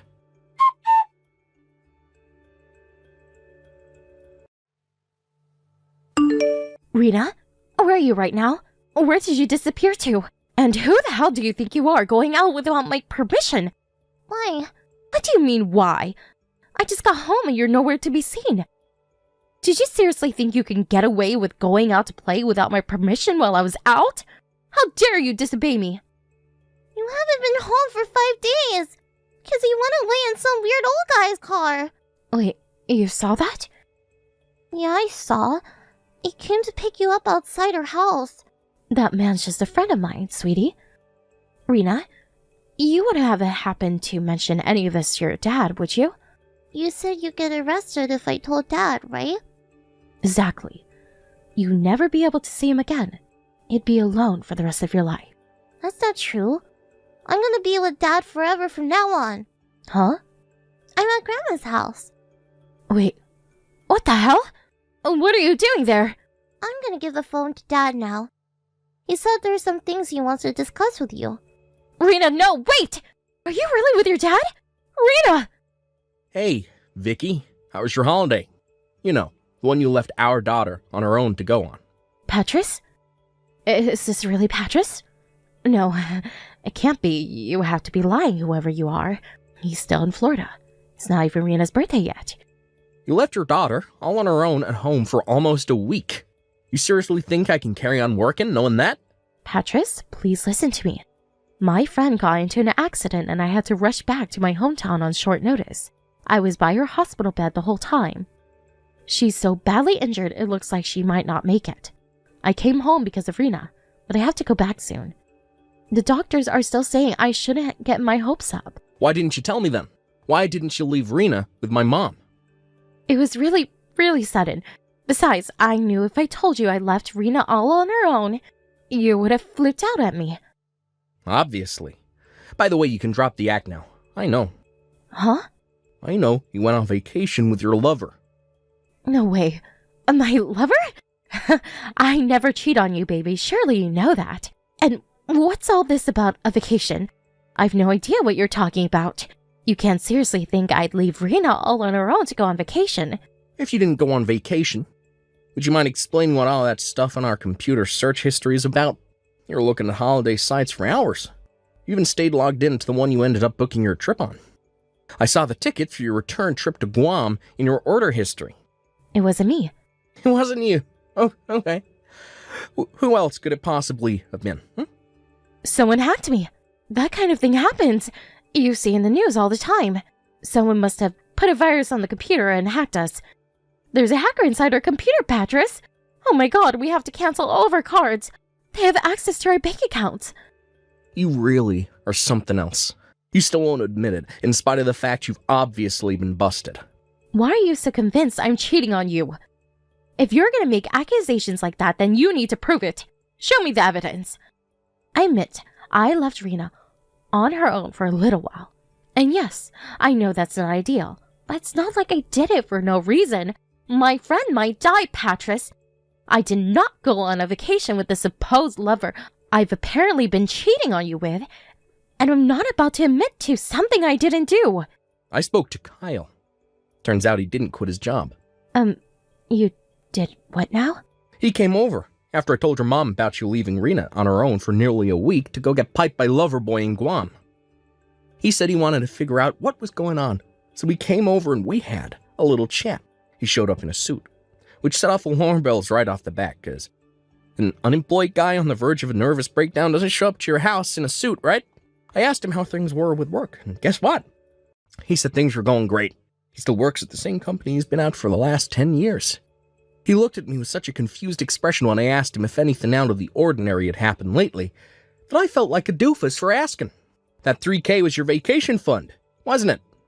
I told you, Kyle doesn't want people finding out he quit his job. He's just good at putting up the facade of normality. It might look like things are all fine and dandy from the outside, but he's hurting deep down inside. I think we both know that's a big steaming pile of bullshit. Anyway, I have proof of the affair. You probably didn't notice, but Kyle's been tailing you since you were right back at the airport this morning. He checked your flight information online, so he knew when and where he'd find you. He got plenty of photos of you and Loverboy coming out of the gates. Oh my god. No way, you have to be lying. Oh yes, way. Believe me. I wish I was lying, but unfortunately, you really are this much of a selfish, backstabbing whore. Not only did you cheat on me, but you left our daughter on her own to do it. What the hell are you playing at? Patris, please, listen. The truth is, I'm lonely. And you think I'm not? Living so far apart from my family takes its toll on me too, you know? How do you think it felt when I found out you turned down the offer of a vacation with me to jet off to Guam with your lover? Talk about rubbing salt in the wound. Oh yeah, and all that stuff about not wanting to travel in the heat was clearly a pack of lies too. Guam's a freaking tropical island. I bet you got yourself a nice tan, huh? So much for all that crap about wrinkles. It was nothing but one pathetic excuse after the other. I don't need a wife who puts a vacation with her lover before her own husband and daughter. I'm so sorry. I don't want to hear it. It's too little, too late. If it was just the affair, maybe, just maybe I would have been open to hearing you out and patching things up for Rena's sake. But you left our daughter all on her own for almost an entire week without even leaving her enough money to feed herself. Me and you are so done. My God, no. I can't lose you, Patches. Please, I promise I'll never see him again. The fact you think breaking things off with him gets you off the hook only makes me feel even more disgusted with you. And let's be honest, shall we? I know this wasn't the first time. Rena told me you regularly went for days at a time. And every time you told her not to tell me, keeping her quiet by saying she'd never see me again if I found out. You're sick. Baby, please. I know I still have a lot of making up to do, but I swear, me and him are done. I'll never see him again for as long as I live. I swear on my life I'll never betray you again.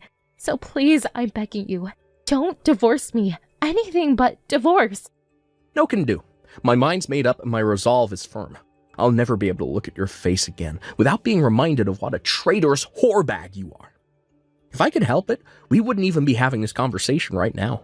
I felt like throwing up when Kyle sent me those pictures of you two coming out of the gates, holding all hands, all loved up like a pair of teenagers. I totally get that you don't want to see me. I deserve that. But please, think of how this is going to affect Rena. It's precisely because I'm thinking of Rena that we're getting a divorce. She needs to be raised by both parents. She already knows I lied to her. Us separating would break her. If you were really thinking of Rena, you'd accept that she's better off with me. But you're not. You're looking out for number one, just like always. You abandoned her for nearly a week without even making sure she had enough food or money to keep her going until you got back. She broke down in tears and apologized for lying to me for all that time. I told her she didn't have to feel guilty because you made her do it, and she was only doing what she thought she had to. She said she never wants to see you again. Oh my God. You can't be serious. But she's been with me this whole time. Sure, but you never gave her the time of day, did you? She told me all about how distant you were, even when you were around. You should be celebrating. You clearly think of her as a burden. What's the point in living together if you don't even show an interest in her? You may as well not be around if that's how you're going to act. Your lover was always your priority. Rena was never anything but a nuisance, was she? I'm so sorry. You and Rena are the two most important people in the world to me. I see that now. I've been a fool. Please forgive me. I'm begging you. Please. This isn't how you treat the most important people in your world, Vicky. Your work transfer is going to be ending soon. I was really looking forward to us living together as a family again. It's not like I was neglecting Rena or anything. I just maybe wasn't as emotionally available as I should have been sometimes. I did my best to look after her in my own way. Are you really willing to destroy our family over a single mistake? You knew what would happen if I found out. But instead of being a decent human being and just not doing it in the first place, you chose to threaten your daughter into silence instead. You're beyond saving. Oh, and don't worry, our family won't be destroyed. You just won't be a part of it anymore.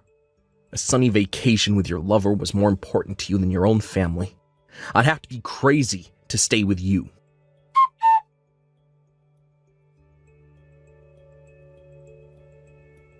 After a lengthy legal battle with my wife, we eventually finalized the divorce and went our separate ways. The reason it took so long was because no matter how much we hashed it out, we couldn't see eye to eye on who would get custody of Rena. Eventually, we had no choice but to go through divorce court, and I did end up winning custody in the end. But since American courts tend to favor the mom in cases like this, it was one of the hardest 6 months of my life. And at one point, I felt like I was losing the will to live. But determined not to give up, I persevered and fought on for Rena's sake. And thankfully, Vicky leaving on her own for all that time swung the judge's decision, and she was deemed unfit to be a mother. Not only that, but because both her and her lover were married, and they were both aware of the fact they were having a double affair, I received a hefty sum in compensation from the both of them. His lover had to pay his own wife her share of compensation too. Vicky did take some of my assets in the divorce, but they soon vanished between the compensation and child support she now owed me. Forced to take out a loan and keep on top of the payments in the end.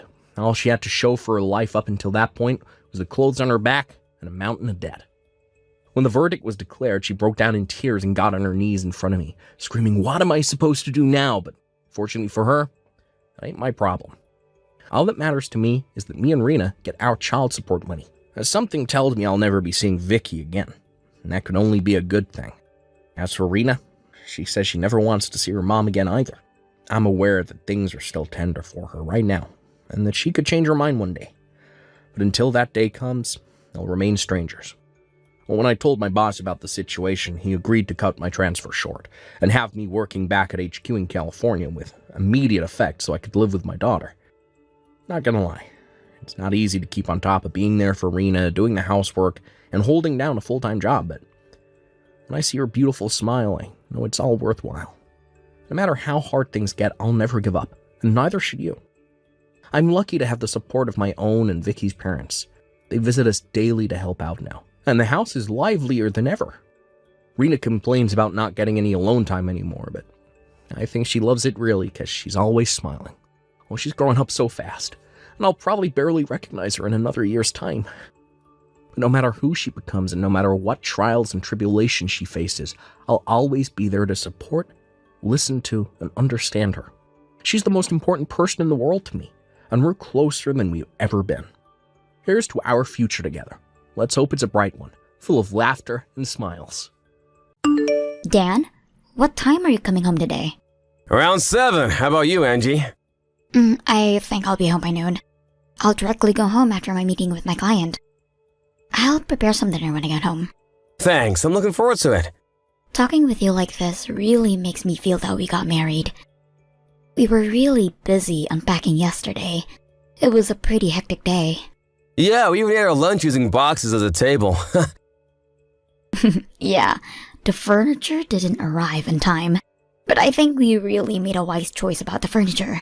Our room is so beautiful. Yep, it reflects our preferences and personality perfectly. Thanks for organizing everything, Angie. I wanted a room where we can relax because we spend most of our time there. Let's make many memories at our new home. Yeah, Angie, I have something I want to talk about with you. What's wrong? Now that we're married, there's some things I don't want you to do. Things you don't want me to do? Did I do something wrong? It's not like you did anything wrong. It's my opinion as your husband. I don't think you have to put on makeup every day. Huh? Makeup? Like foundation and eyeshadow? Yeah. Dan, what are you saying? It's a normal thing. Everyone does it. I can't go out without makeup, Dan. But it's not required by law. Well, yeah. For me, makeup is a way to look good and give a good impression. What? Did your company ask you to do so? It's not a requirement. But makeup helps me leave a good impression on my clients. It helps me with my job, so I choose to put makeup on. But you don't work in sales. You don't meet so many clients. I do meet my colleagues and clients every day. I want to look nice in my office. I need to put makeup on, Dan. I can't go to work with my bare face. Then do guys at your office wear any makeup? I'm not sure if my colleagues do. But I guess the new employees do. It's not rare for men to also wear makeup nowadays. They wear it for fashion. Hey, Dan, why are you asking me to stop wearing makeup all of a sudden? I'm just worried. I feel like your makeup to attract attention from guys. Huh? That's definitely not the reason. Then why did you put on makeup on the day you went on a date with me? Well, I wanted to look as pretty as possible. See? You wear makeup to look nice. But I wear makeup mainly for myself. I want to look like my ideal self. What I want to say is, I don't wear makeup for guys. I can't accept that answer. Then what am I supposed to say? Are you dissatisfied with our marriage? I thought you wanted to marry me. Of course I wanted to marry you, and I'm really happy right now. But I think it's a different story. How is it different? Sorry, Dan. I have to go back to work. My lunch break is ending soon. Can we talk about this when I get home? Okay. I have more to say, too.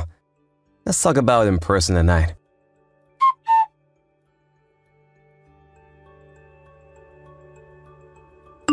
Angie, are you home? It's been 3 hours since you left for your parents' house. It takes me some time to get there.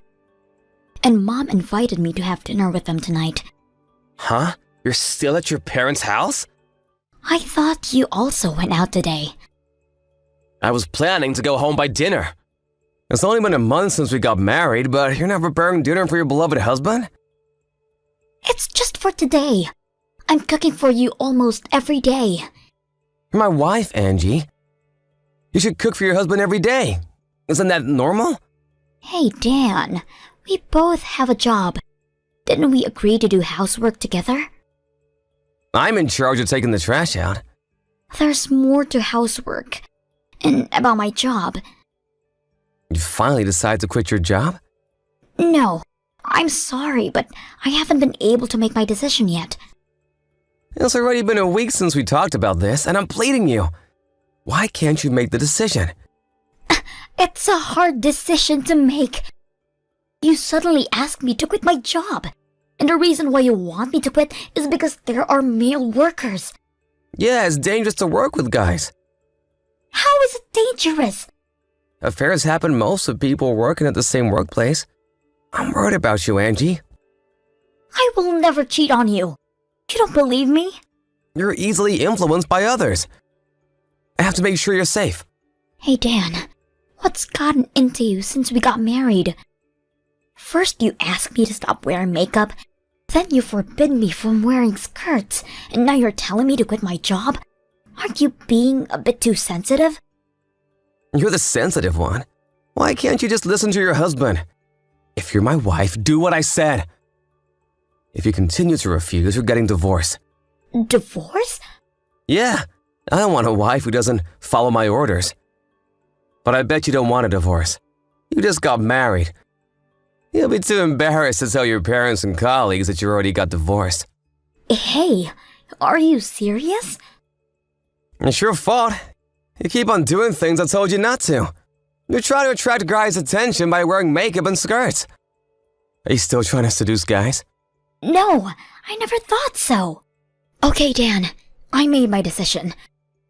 I'm gonna stop wearing makeup and skirts, but I won't quit my job. Oh, really? I guess you have a lover at your office. You must have a specific reason why you don't want to quit your job.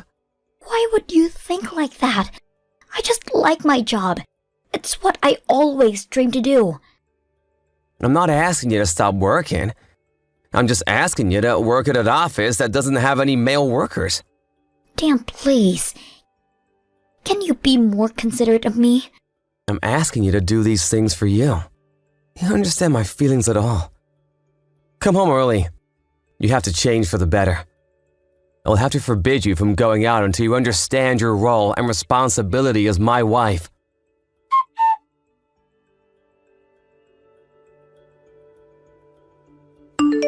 Dan, why are you being so selfish? Did you call my boss this morning to tell him that I'll be quitting my job? Yeah, I did. So what? Dan, I told you I didn't want to quit my job. I've been trying to accept your request. I don't wear makeup. I never wear skirts anymore. And I don't go out on weekends. You just stopped wearing makeup and skirts because I dumped them into the bin. But I'm still doing what you told me. And I've allowed you to check my phone every day when I come back from work. I'm doing my best. Don't be so selfish, Dan. You're married now, Angie. You don't have to work. Why are you so obsessed with your job? I have no idea why. I guess you're hiding something from me. No! Then just quit your job. I like to work with my colleagues, my boss, and my clients. I like my job. It was my dream to get this job. There's so much more I can do now compared to when I was a new employee. I enjoy doing my job, so I don't want to quit. I thought it was your dream to be my wife. That's a different story. Dan, listen. I married you because I loved your kind personality. You never asked me to quit my job when we were dating. You also never said anything about my appearance. What's gotten into you, Dan? I never said anything because we weren't married yet. Huh? We were still strangers when we were dating each other. But now that you're married, you're officially my wife. I have the right to say anything I want. That doesn't make sense. Being your wife doesn't mean I'm your possession. I don't think you're my possession. I'm not trying to objectify you, but I think you should listen to what I have to say as my wife. If you act like my wife, I have nothing to say. Then you should have married someone else. Someone who never wears makeup nor skirts. Someone who is willing to quit their job after marriage. You should have told me your requirements before we get married. Why should I? I don't want to marry someone I don't love. I fell in love with you, Angie.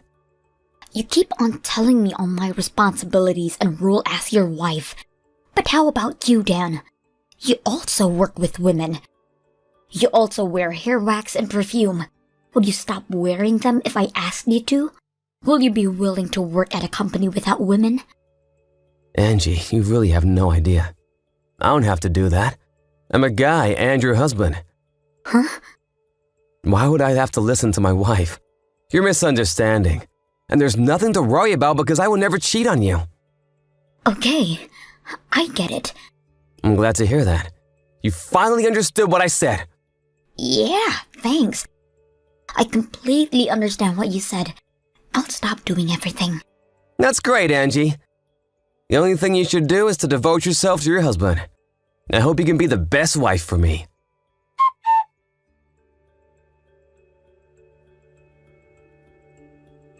Hey, Angie, where are you? I'm working. I told you it was my last day. Stop lying to me. Huh? You want to hang out with a guy. I saw it with my own eyes. You were walking with a guy I didn't recognize with a big smile on your face. Oh, you saw that? You think that's acceptable behavior?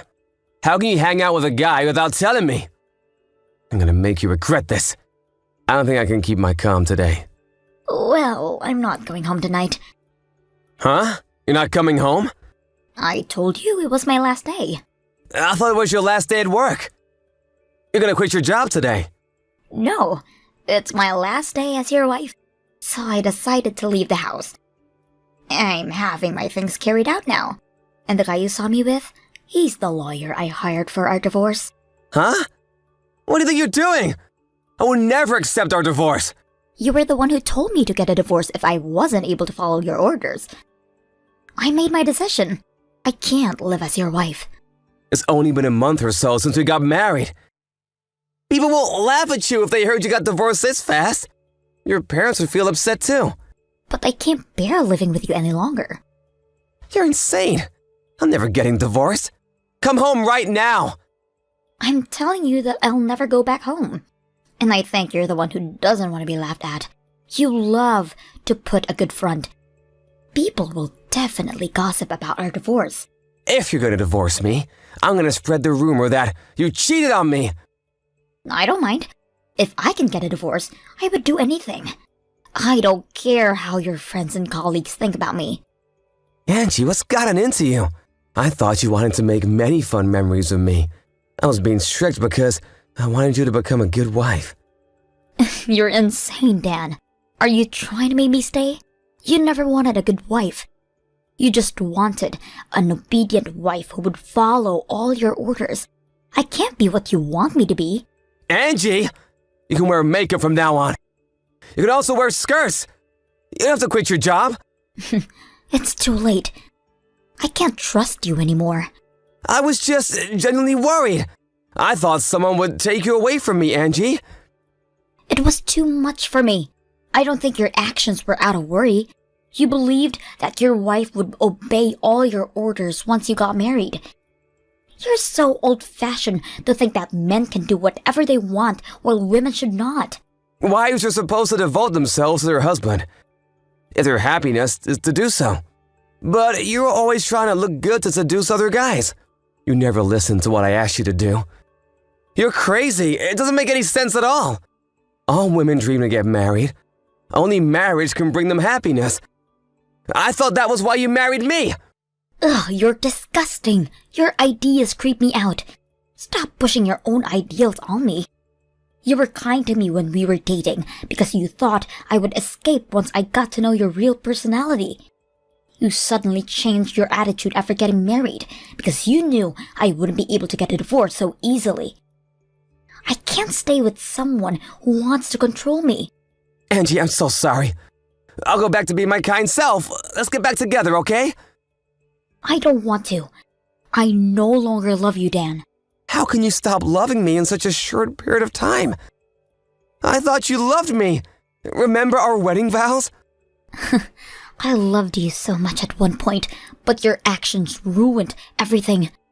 You're to be blamed for changing me in such a short period of time. I'm sorry, Angie. Let me apologize. Please forgive me. I'm sorry. I'm really sorry. I can't bear it anymore.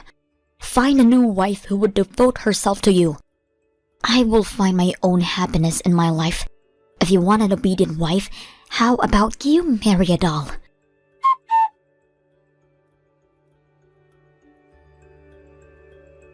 We had several discussions about our divorce with our lawyer, but it was impossible to have a proper conversation with Dan.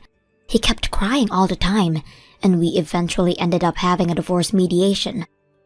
Nevertheless, I guess he was too shocked to participate. Thanks to his absence, my requests were accepted, and I was able to get a divorce earlier than planned. I was lucky that we didn't have to discuss much about our property, because we were only married for a short period of time. I'm happy that the process went relatively smoothly. Dan threatened me to spread the rumor that I cheated on him after we got a divorce, but I am ready to fight back. Even if he tried spreading the rumor, I'm confident that no one would believe him. His parents seemed surprised about our sudden divorce, but they understood why after I showed them our conversations and the audio recordings about what my husband told me. His father seemed frustrated when I showed them the footage, so I guess his father had similar ideas as him. Maybe Dan was a victim of his father's influence, but I'm not gonna endure it. I am happy from the bottom of my heart to be able to get a divorce. But I felt a bit awkward at first after my divorce. My boss told me he'll be counting on me at work. I want to try my best because it was always my dream. We tend to listen to everything our loved ones tell us to do because we love them and want to please them. But we should also value our own feelings, and they should also respect us. Thanks to my past self, I am here now doing what I always dreamed to do. I don't know about my future, but I live a free life and do whatever I want for now. Seth, I'm sorry. Can you eat the leftovers for dinner today? You can eat whatever there's left in the fridge. Huh? Am I supposed to warm it up myself? I'm having really bad migraines today. It's hard for me to cook dinner in this condition. You quit your job. Can't you at least prepare dinner for me? I'm sorry, but I never expected to get sick like this. I hope you can be more considerate. Okay. You have a great excuse because you're sick. Stop being so mean. After we were barely making ends meet when both of us worked. After you fell sick, I have to work harder to bring enough money to the household. Imagine how I feel. I'm sorry I had to quit my job, but I thought we promised that we would help each other out during our hardships. And the reason why we barely had enough money was because you were spending too much, Seth. They were all necessary for my job. I guess you don't understand what it's like to be a guy. We have to wear decent clothes or they look down on me. But I don't think you have to spend that much money. They also get paid around the same amount as you, don't they? How about when I meet clients? I have to dress properly and look good. You don't know what my job is like. And don't forget you're jobless right now. You should thank me for earning our living expenses. Do you understand that? I'm fully aware of that. Just stop complaining. And if you want me to stop wasting money, you should start doing so first. I only spend a minimum amount of money. I don't buy new clothes like you every month. But you eat 3 meals a day. Huh? Yeah, that's true. You don't work. You're in bed most of the time. Then why should you eat the same amount as me? I have a good idea. You should eat my leftovers. We can save money if we don't serve you 3 times a day. Oh, wait a minute. Are you serious? We have to save money as much as we can. And do you even get hungry when the only thing you do every day is sleep? We get hungry just by being alive, Seth. It's true that I'm not as hungry as when I worked, but I do housework sometimes when I feel better. Let's try it out for a while. You're gonna be living on leftovers from now on. If you manage to survive with leftovers, we'll be able to save so much money. Prove to me that you're only using a minimum amount of money. Okay, if you say so. But Seth, are you aware of how toxic you're being right now? I'm really shocked to see you change like this as soon as I got sick and quit my job. Did you marry me for my money? Huh? You were the one who annoyed me by telling me to stop wasting money. You know why I have less pocket money? It's because you fell sick. You understand that? I'm sorry. I understand. Let's stop talking about this. I'm glad you fully understand. You should be aware of your position. You're jobless, okay? You're not supposed to complain to me. Blame yourself, not me.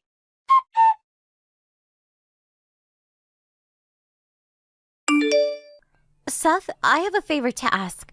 I have to visit the hospital for my checkup tomorrow. So, can you give me some money for the payment? Maybe a few $100s? A few $100s? I don't think it'll be that expensive, but just in case. I bet you're planning to use the money to go shopping after the checkup. No, I won't go shopping. I always give you the receipt, Seth. I'll give you back the money I didn't use. I gave you money a few days ago for our living expenses, but you're asking me for more. That's for our food expenses and basic living needs. It's not enough to pay for my hospital bills. Hey. Are you really trying to save money? We're running out of money. Then give me back my bank account. I'll pay for my hospital fees using my own savings. Are you happy now? I won't give you back your bank account now. We decided I'll be in charge of that money management. Remember?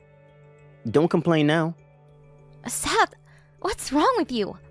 I've never asked you to manage my bank account. You're the one who forcefully took it away from me. I'm gonna be honest with you. It's really stressful to live with you like this. I'm planning to go back to my parents' house for a while to take a good rest.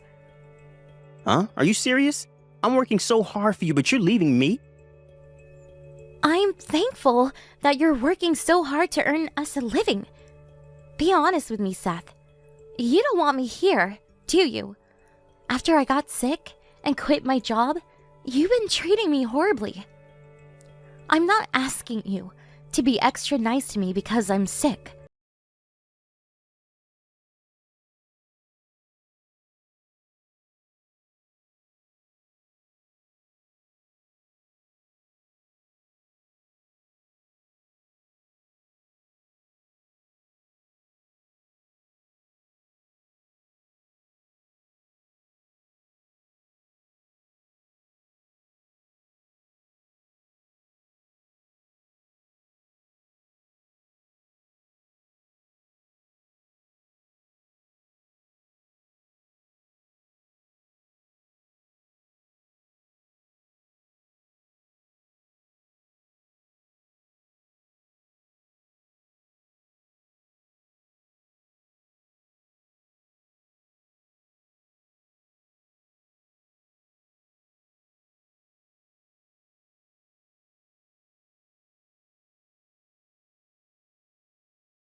Leftovers.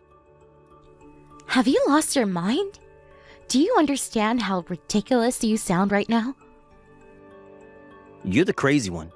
Do you think you can live alone without me? You don't have anyone to depend on. Your father passed away a few years ago and your mother's also ill at the hospital. You're sick, Lola. How can you make a living on your own? But I still prefer to leave this house. I don't think I'll be able to recover in this house living with you. So please, just give me back my bank account. Let me leave. Shut up. I'm busy with work. Let's end this conversation here. Don't try to end our conversation. I'm not going to give you any money when I get home. Make sure to cancel your appointment tomorrow. Stop wasting our money on your useless visits to the hospital.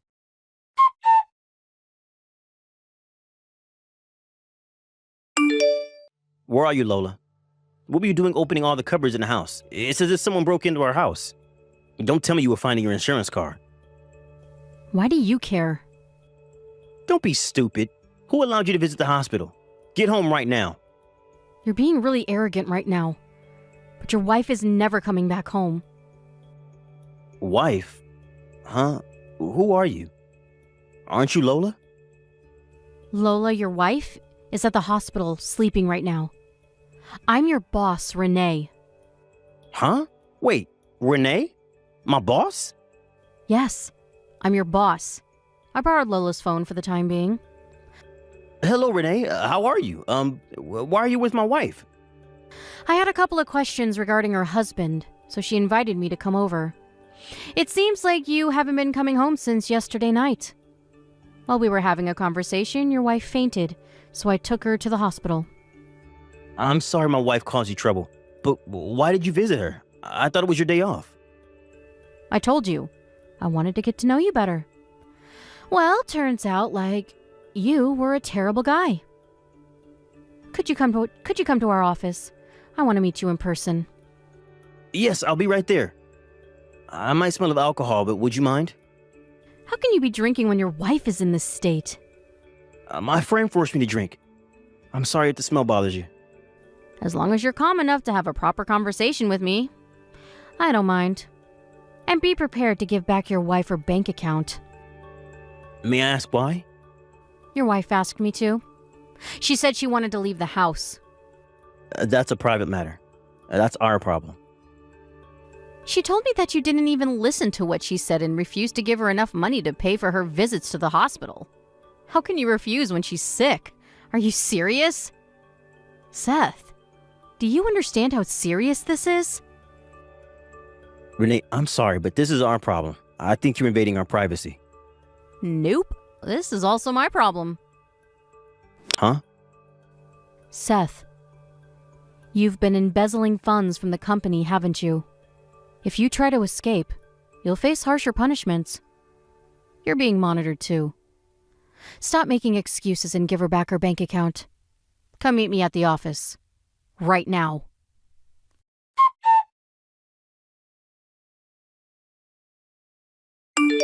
Lola, are you coming home? Please come home as soon as possible. I apologize for everything I did to you. I think you heard from Renee about this, but let me tell you again. I want to get a divorce. I don't want to get a divorce. I think I've been a bit too harsh on you. Knowing that you're a kind person who will forgive me no matter what I did. I promise I'll be a better person. You who embezzled money from the company and used them to go meet your lover who worked at the bar? You who used up all my disability insurance money? I don't think you could ever be a decent person. I'm so sorry. And I know you were also trying to withdraw my personal savings. But you failed to because you didn't know my passcode, right? I really needed money. To be honest, I have some debts too. I know. Renee told me everything. You used up all your money to please your lover, didn't you? I'm really disappointed in you, Seth. I knew you married me for money. No, that's not true. I met her after we got married. She was a really nice girl. It made me want to help her pursue her dreams. I never had any romantic feeling towards her. You even embezzled money from your company. I can't believe you did this, Seth. I will never understand what's going on in your head. I never want to know, honestly. I'll stop meeting her. I'll never go to that bar again. You can even if you wanted to. But you're really lucky, Seth. The company's not going to sue you if you pay them back the amount you embezzled, right? I'm hopeless. I won't be able to work for my company anymore. I'm going to be hired at their subsidiary company. I'll work there until I finish paying them back. They're really nice for hiring you after all you did. You're lucky, Seth. How am I lucky? I'll only be able to earn half of my current pay. And I have to pay for my debts too. My life is over, Lola. So what? Do you want help from me? You deserve it, Seth. You have to take responsibility of your own actions. Lola, I'm really sorry. Money was the only thing on my mind recently, and I was taking out my frustrations on you. I promise to respect you and to take care of you at all times. I value your opinions more than mine and support you as much as I can until you fully recover. So please, let's get back together. I need you by my side. I need someone responsible to stay with me. I was always by your side, but you still decided to embezzle money and use up your money for this young girl at the bar. I don't think I'm capable to stop you from taking these irresponsible actions. No, I need you. I depended on you too much because you were so responsible, but I really want to become a better person. Stop being so ridiculous. It's none of my business. You want to get back together for money. You know I'll be receiving my disability insurance money every month, and I also have my savings in my personal bank account. You're desperate for money. I know what you're thinking. No, you're misunderstanding. Believe me. I promise to become a better person. I'm not my old self anymore. I can't live without you, Lola. Well, I can live without you. I'm better off without you, jerk. Huh? I can't live with someone who only feeds me leftovers when I'm sick and forbids me to visit the hospital to save money. Who would want to get back together with such a jerk? Are you aware of what you did to me? When I worked, I did most of the housework for you. When I fell sick, you suddenly changed your attitude, treating me like I was a nuisance. I never, ever want to see you again, you jerk. Lola, I'm really sorry. I regret everything I did to you. I'm sorry. Please help me out. I can't live without you. I don't care. It's none of my business. Just sign the divorce papers. Renee's gonna get us the papers the next time we meet, so be prepared. Please don't dump me. I'm really sorry. I'm sorry from the bottom of my heart. You're the one who caused all of this trouble. I don't want you to waste any of my money anymore. The best way to save money is to divorce you, Seth.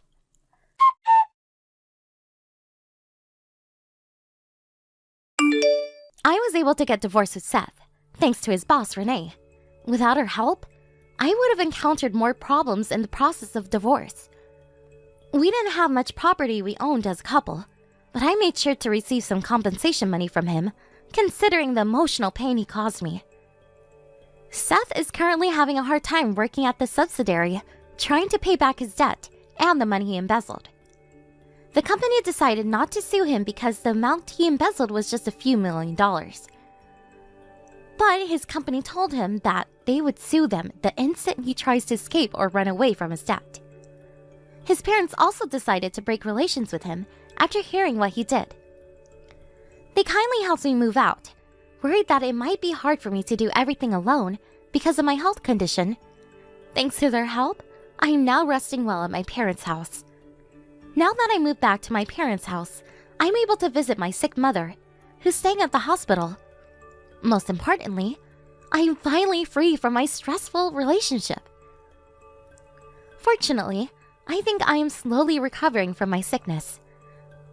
Renee and Seth's parents contact me once in a while to check on me, and I'm really thankful of all the people around me who are always considerate of me and willing to support me when I need their help. I hope I recover soon, and I wish to become someone who would always be there to help their loved ones, like they did to me. Hey, did you say something to that sneaky little mother-in-law? Just this morning, I got this snarky text from her. This morning? Really? What did she say? Just so you know, I didn't say anything. She just said that for no other reason but to piss me off. I can't believe her. Who does she think she is? For Pete's sake. She gets bedridden, but her mouth never stops spewing nonsense. Oh, what did she say to you exactly?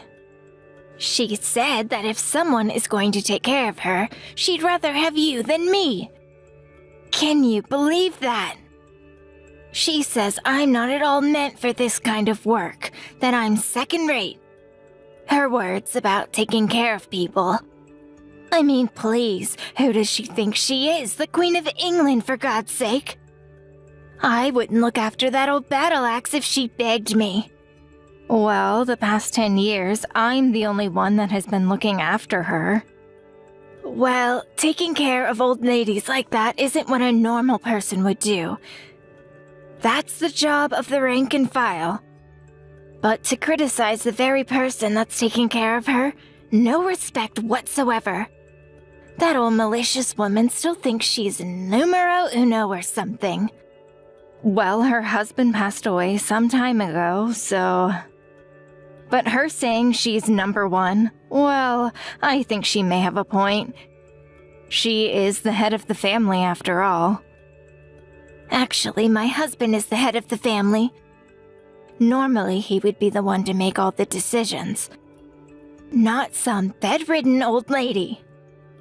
A man should run the family. That's how it's been for generations. Yes, well, I guess that's true, in a sense. That's why she's retained her power all these years. Everybody just let her get away with it.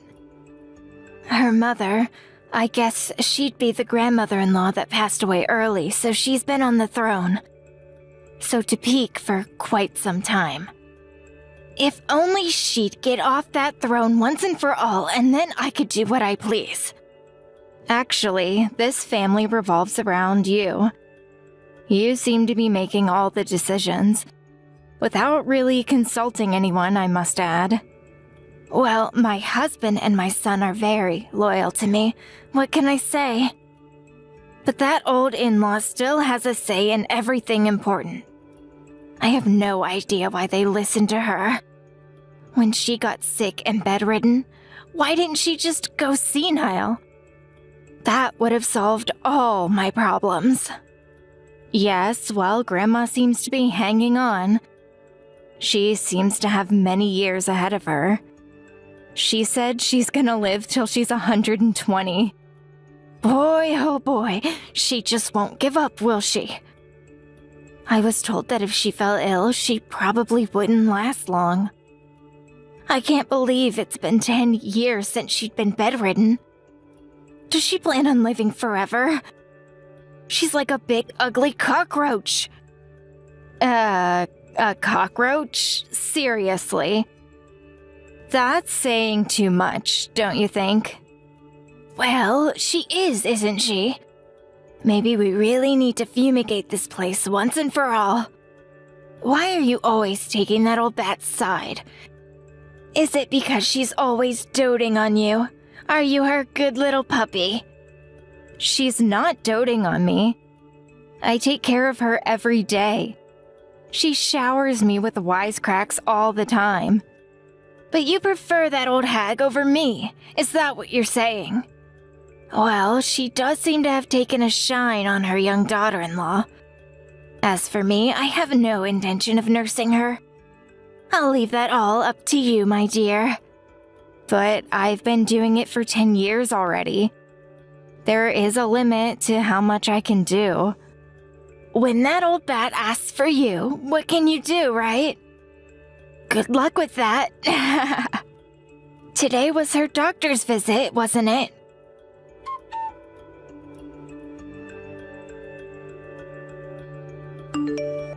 Did the doctor already leave? Yes, he just left a minute ago. What was his diagnosis? It seems Grandma's condition hasn't gotten worse in the last couple of days. The doctor says she may not have long left to live. He said that maybe she has a month or so left. Oh yeah? Are you serious? Yes. He asked me whether we would prefer her to meet her end at home or at the hospital. What should we do? At home, of course. I'm sure she'd prefer to be home, but there's a lot of work involved. We take her to the hospital would only cost money. It would be such a darn waste. They're always full up. She'll definitely be bumped up to one of those expensive private rooms. You're here to take care of things. Why waste the money and put her in the hospital? But the time I have to spend with her will just increase. I don't have time to spend 24/7 with her. I would have to keep an eye on her. You never know what will happen. I'm busy with my own home. I can't do this round the clock. Don't give me that sob fest. You're the youngest in the family. You have the energy. Anyway, she adores you. She would prefer that you take care of her, I'm sure. Oh, I almost forgot to ask you. Did you clear the driveway of all that snow? My husband is driving to the store later. I was just on my way out to do it. You haven't done it yet. It'll take you at least an hour to do it. You better get started. Just get it done before my husband leaves. You got that? Also, get that snow off the roof. That weight will damage the roof. Are you seriously saying that I do that too? Really? I really shouldn't be climbing up there. Maybe your husband should do it. You know, my husband has a bad back. You're the only one capable. Just lean the ladder up to it and poke it a few times. It'll slide down on its own. It's a man's job. How about your son? My son. He's too busy with work. I couldn't ask him to do it. Are you kidding me? And besides, he worked all day. He's exhausted. That snow has really piled up. It must weigh a ton. If that falls on me, I'm finished. It's really not a woman's job. There are limits to what I can do. This winter brought more snow than expected. I really need help doing both the driveway and the roof. If you have energy to complain all day long, grab that shovel and start working, for God's sake. It's starting to snow again. Wait any longer and you'll have twice as much snow to clear away. All right, I'll do it. And don't forget about the old battle axe. Don't forget about her. Just do as you're told, Cindy, and all will be fine.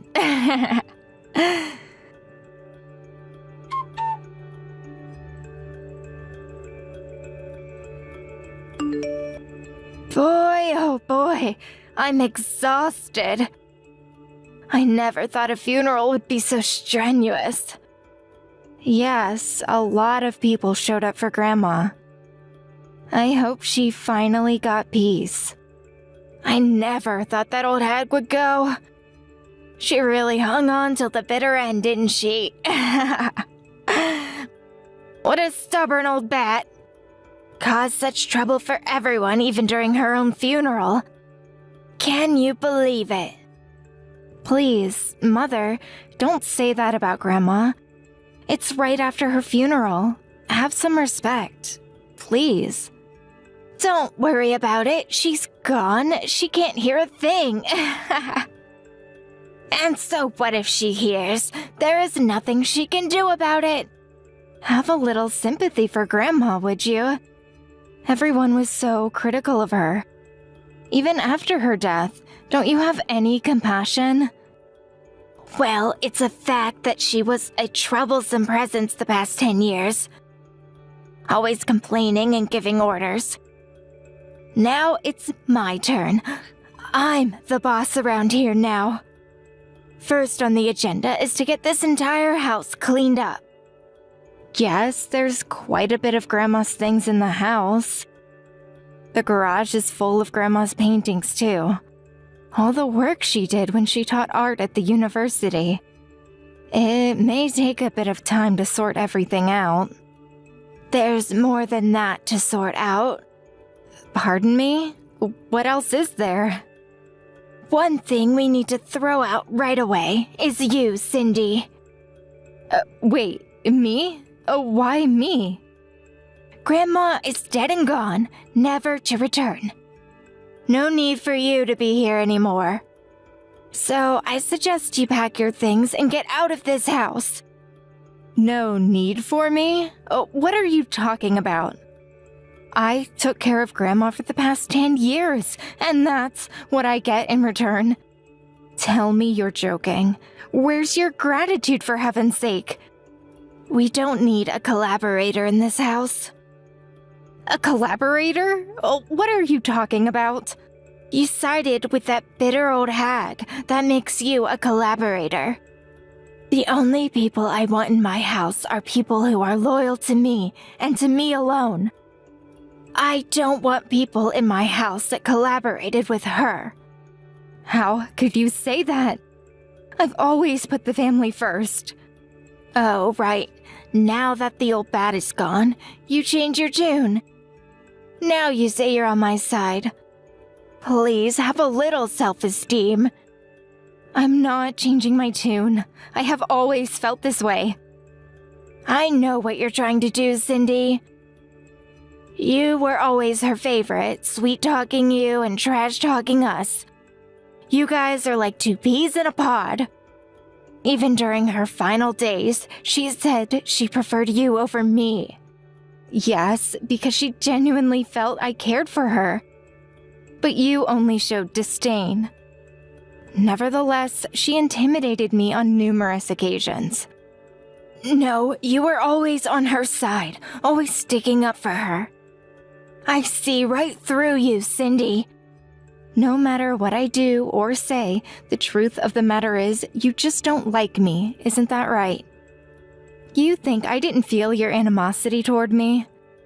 And there is another reason why you hate me, and it's not about Grandma. That's right. I hate everything about you, Cindy. I was weary of you from the very first day you came to my house and my son introduced you. Yes, how can I forget that hatred in your eyes? You looked at me with that grimace on your face like you were looking at some dirty stray dog. But it was my husband that proposed to me. He loved me and wanted to marry me. I didn't become part of this family for you. My son was conned into marrying you. You somehow tricked him into it. Why would he marry a woman like you? You were only 18 at the time. I always wondered why he would even propose to a child like you. Maybe it was in a fit of youthful passion, as they say. I couldn't accept the fact that you were only a teenager and a high school dropout at that. You were not meant to be a part of our family. And as my son's wife, my daughter-in-law, you never fulfilled your duties of a wife. By duties, are you referring to the fact that I can't have kids? Yes, that's right. What value are you to our family when you can't even provide us with an heir? You're useless. Besides, I'm expecting a new daughter-in-law. You're no longer needed. I'm going to have her take over all your duties, so off you go. A new daughter-in-law? What are you talking about? I found the perfect new wife for my son. She's picture perfect. Oh, and just so you know, about this new daughter-in-law, my husband and son are in full agreement, so no use crying to them for help. It's all been decided. Are you serious? Even my husband? Yep, they both said you were useless and just taking up space. Well, if everyone feels that way, I guess you have no other option, huh? Too bad that old hag is gone. She was the only ally you had. I see. Everything is crystal clear to me now. I'll be out of your hair right away. I have no desire to stay where I'm not wanted. My goodness, I'm so relieved. I thought you were going to go into a long and boring emotional appeal. I wasn't in the mood for any of that. That's about your only saving grace. You give up easily. Now that old hag and the useless daughter-in-law are gone, I'm free to do whatever I want. That's just wonderful. Congratulations. I hope you'll be able to live a long and prosperous life.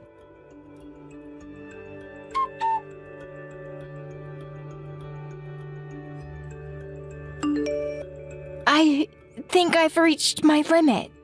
I can't go on any longer. I need you to come home right now. I mean it, Cindy. Excuse me? You want me to come back there? Why would I do that? I'm already divorced. I have no relationship with your family anymore. Goodbye. Please don't cut me off. I need you to come home, please. Tell me, why the hell would I go back to see your face? Besides, the new daughter-in-law is right there. Ask her for whatever you're panicking about. That's the problem. She just up and disappeared. Pardon me? Disappeared? She left. She packed her stuff up and left. That's what I'm saying. Now, why would she do that? I thought she was overjoyed to be joining your family. What was it that you said? She's picture perfect? Your son and husband both greeted her with open arms, right? What's the problem? Soon after he divorced you and married her. A month or so later, he was caught cheating with some woman. Are you serious? Since when was he seeing this woman? Apparently he was seeing her for years. What makes it even worse is that this woman, she was married. Really? That was pretty foolish on his part. The woman's husband got a hold of some lawyer now and he's demanding that we pay damages. I just received a letter from the lawyer. They're demanding $50,000. Can you believe it? I see. That's why his new wife up and disappeared. I don't blame her. I would not be able to stand even being in the same room with such a husband. She did the right thing in my opinion. With all the ruckus, it really affected my husband. He had a stroke and is in the hospital now. Your husband had a stroke? Is he okay? The doctor said a blood vessel in his brain bust. It might have caused long-term disability. On top of that, they found a whole slew of other ailments. He apparently also has liver damage and cancerous growth in his stomach. Oh my goodness. You sure have a lot on your plate. You don't seem all that distressed. This is serious, you know. How can you be so calm? Yeah, it sounds very serious. He's still in bad shape. The doctor said he may not walk again. The whole family has to take care of him now. How could this happen? First this payment for damages and then my husband gets sick. On top of that, our home is half destroyed. Pardon me? Half destroyed? What do you mean? As you know, this winter was just awful. It snowed more than usual. Well, as a result, the roof gave in. It couldn't hold all that weight. And now there's a huge hole in the living room. Fortunately, we were able to rent a small house nearby until we can get it fixed. They told me it's going to cost somewhere in the neighborhood of $20,000. We can't afford that, for God's sake. Didn't you clear the snow from the roof? Well, I left that to my new daughter-in-law, but she said she would take care of it, but apparently she forgot about it or something. Suddenly, we had nowhere to live. It was only pure luck that the house down the street was vacant. But it took time for them to get the electricity turned on. All we had was the fireplace. I'm so sorry to hear that. We spent close to $100,000 5 years ago to renovate the entire house. As you can imagine, we're currently so far into debt, I don't know what to do. Please, come back to us. Let's get the old family back on track. What do you say? Sorry, gonna pass on that. How could you say that? I just explained everything. You heard what I said. We're in trouble. I know. That's why I was so happy to hear all your woes. I was acting as if I didn't know anything, but to tell you the truth, I knew all about it. I figured it would turn out this way. I could see it a mile away. You knew about it? What are you saying? I knew you were a little slow, but come on, haven't you figured it out? How do you think your son's lady friend's husband found out about the two of them? And it was right about the time I was kicked out of your family. Didn't you think it was too much of a coincidence? Excuse me. Are you saying that it was you who spilled the beans about my son's affair? I pretty much knew that he was seeing someone when we were married. He was always late coming home, and he wouldn't respond when I asked him things. He seemed out of it. I also happened to see some line messages he had with that woman. You have got to be kidding me! Right after you and your family chased me out, I did a little checking and found out who this woman was. Long story short, I contacted her husband and told him all about his cheating wife. Only one who told him to sue for damages. What can I say? I wanted more than anything else to see you guys squirm. That was all you. You did this. You're saying this is to get back at us? This is your idea of revenge? Oh, well, it's not only about getting chased out, but also for all the times you treated me like dirt. I was at your beck and call every day. You made me do all the chores. I took care of your grandmother for 10 years. I had a grudge against you and your family for a very long time. That's why you did this. Oh, and I basically knew that your husband was ill. You take care of people long enough and you notice little things. He was not well for a long time. What are you saying? You knew and said nothing. Your husband was always complaining about some ailment or another. I figured he was suffering some major illness, liver trouble for sure. After seeing what you cooked for him, and then you told me he had a blood clot, well, it seemed the inevitable outcome. Then why didn't you speak up? We could have done something about it before all this. Actually, I told your husband to go see a doctor countless times. I think I even mentioned it to you several times. But who's going to listen to me, right? I'm just a maid. But if you had been more assertive, if you had put up more of a stink, he wouldn't be in the condition he's in. I wasn't obligated to go that far. Anyway, I knew you guys were planning to chase me out one day. I figured it wasn't my business whether you people got sick or died. I didn't want any part of it. So I ignored it. But I really didn't expect him to become ill so soon. Thought he had a few more years. I never expected you to lose the house, too. That was totally unexpected. You're a real nasty piece of work, Cindy. Oh, yeah, the roof falling in. Oh, wow. That was also an unexpected icing on the cake. It's as if I hit the jackpot.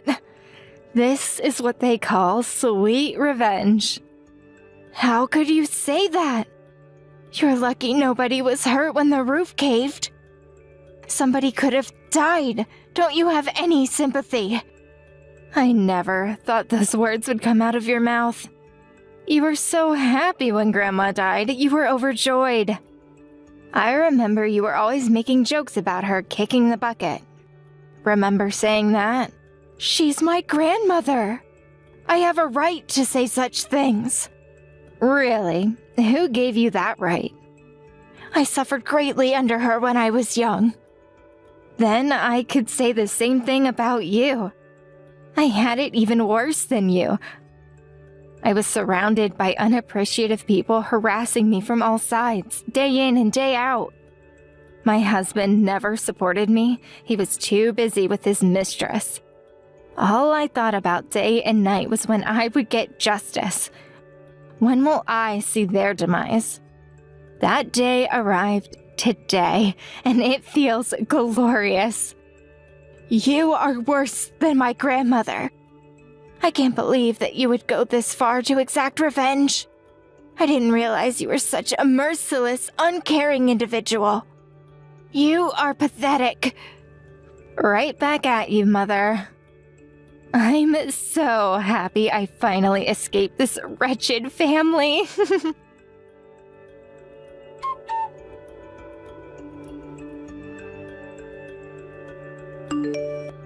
I later heard that my former mother-in-law was busy taking care of her husband. Her husband's condition worsened over the next several months. He's mostly comatose now, unable to move or eat on his own. The nursing conditions are even more difficult than when Grandma was bedridden. I heard the hardship of taking care of her husband really took a toll on her. As for my ex-husband, he's hard at work paying off his debts. That little love affair turned out to be an expensive endeavor. I doubt there's a woman out there that would want to marry a guy like that. Too much excessive baggage. It looks like that pathetic family will go on suffering the consequences of their actions for the foreseeable future. But I'm not quite finished yet. I plan on talking to a lawyer to figure out a way to get some compensation from him for the emotional distress he caused. I later received a letter from my mother-in-law saying she regretted how she treated me and wanted my forgiveness. But I tore that letter up into tiny pieces and sent it right back to her. Did she really think I would forgive her for all the pain she had caused? My primary goal was to see the demise of that family. I wasn't going to give in now. Thank you for watching.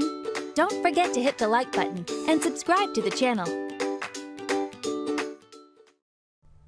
Hey, Sophia, are you free right now? Oh, hi, Miss Miller. Yeah, I should be free at the moment. How can I help you this time? Is something the matter? Yeah, so you know my friend Gabby, right? Well, guess what? Her daughter just had a baby. Can you believe it?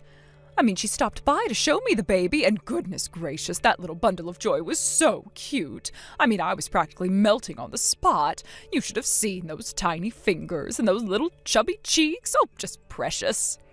Wow, that's so exciting for her. If I remember correctly, Gabby's daughter is the same age as Harry, right? Yeah, exactly. Oh, it's crazy how time flies, isn't it? I mean, it feels like just yesterday she was still in school, and now she's got a baby of her own. Oh, God, just seeing that little thing reminded me of how absolutely lovely babies are. It really put a huge smile on my face, almost made me feel like I was having one all over again myself. You know that warm, fuzzy feeling you get just being around a baby? It's like nothing else in the world, I swear. It's hard to explain, but it's just magical. Yeah, I definitely feel for you, Mrs. Miller. I totally get it. Babies have that magical effect on you, don't they? It's like they have this special power to make everything better. I mean, I always feel protective over my friends' babies too, even if I'm not seeing them every day. Just getting to see them once in a while really lifts your mood, doesn't it? I know, right? It's like they just bring out this softness in you, this instinct to nurture and care. Oh, it just makes me wish we were like them too, you know? I can't help but think about it. Sophia, you're already 38, right? Time's ticking, isn't it? It's something you can't ignore forever. Yeah, I'm turning 39 this year. Time flies, doesn't it? It feels like just yesterday I was celebrating my 30th. But here we are, almost at 40. It's a bit surreal, honestly. It's kind of hard to wrap my head around sometimes. Then it's just not happening, is it? I mean, I've heard no progress, and it's been a year since you got married to my Harry. Let's be honest here, becoming a mother is pretty much a wife's job, right? Can't you get anything right, Sophia? I mean, come on, what's the holdup? What's the problem? It's really starting to concern me. Well, I guess you're right in that it's a little late. Both Harry and I haven't given up. We're still holding out hope and don't plan to quit anytime soon. We're doing what we can, you know? I mean, having a baby a little older isn't that uncommon these days either. So we're just taking it day by day, trying to stay positive. It's not easy, but we're committed. We really want this, and we're not giving up without a fight. Yeah, I'm hearing you, Sophia, but come on, it's not that likely when you're getting on in years, is it? Let's be real for a second. I mean, at this age, the odds just aren't in your favor anymore. You've got to face reality sooner or later. It's just the way things are. Yeah, I get that sometimes for sure. It crosses my mind, of course, but we're still hopeful, and we're not ready to give up just yet. There's still a chance, and we're holding on to that. Then what's the point of you, really? I just don't get it. Why would Harry choose an older woman like you? I mean, you can't even have a baby, and you're older than him, right? Why on earth would he marry someone like you? It's just beyond me. He could have had anyone, but he chose this? It's honestly baffling. Well, if you're so curious, why don't you go ahead and ask Harry yourself? But even still, don't you think you're being a little harsh? I mean, can you just lay off on saying stuff like that for a bit? It's not exactly easy to hear, you know. I'm trying to be a good wife, and it's really hurtful when you say things like that. Oh, come on, don't get all riled up. I'm just telling the truth, aren't I? God, you're soft. If only Harry had married someone with a bit more life in them. You know, I'd even take some bimbo straight out of college who can still give birth over you. At least she'd be fertile, and we wouldn't be having this conversation. It's just so frustrating to see him wasting his time with you. Please, don't say things like that, Mrs. Miller. I really don't know about our chances of having a baby, but we're both really happy right now as is. You don't have to worry so much over us. We're in a good place emotionally, and that's what matters most, don't you think? Happiness isn't just about having kids, you know? Oh, I don't care anymore. Look, Sophia, I really do hate how you can be so dismissive about what I'm saying, like it doesn't matter to you at all. Don't you care about your reputation? Don't you have any pride at all? It's like you're content to let things slide, and it drives me insane. How can you be so calm when your entire future is on the line? I would like nothing more than to get along with you, Mrs. Miller. I mean that. But it's quite difficult when you're being, well, so difficult. Doesn't it get tiring for you too? Can we please just move beyond all this already? Please. It's exhausting to keep going back and forth like this. We're family after all, and I really want us to be able to get along. How dare you talk back to me when you can't even get pregnant? As if I could get along with someone who can't even fulfill their duties as a housewife. The fact that I'm even tolerating you like this is generous enough. A little thanks would go a long way, Sophia. You should be grateful that I'm even bothering to talk to you. Most mothers-in-law would have washed their hands of you by now. Thank you very much for always providing your input, Mrs. Miller. I'll do better to win your favor from now on. I really do appreciate your concern, even if it doesn't always come across that way. I know you just want what's best for Harry, and I'll try harder to meet your expectations.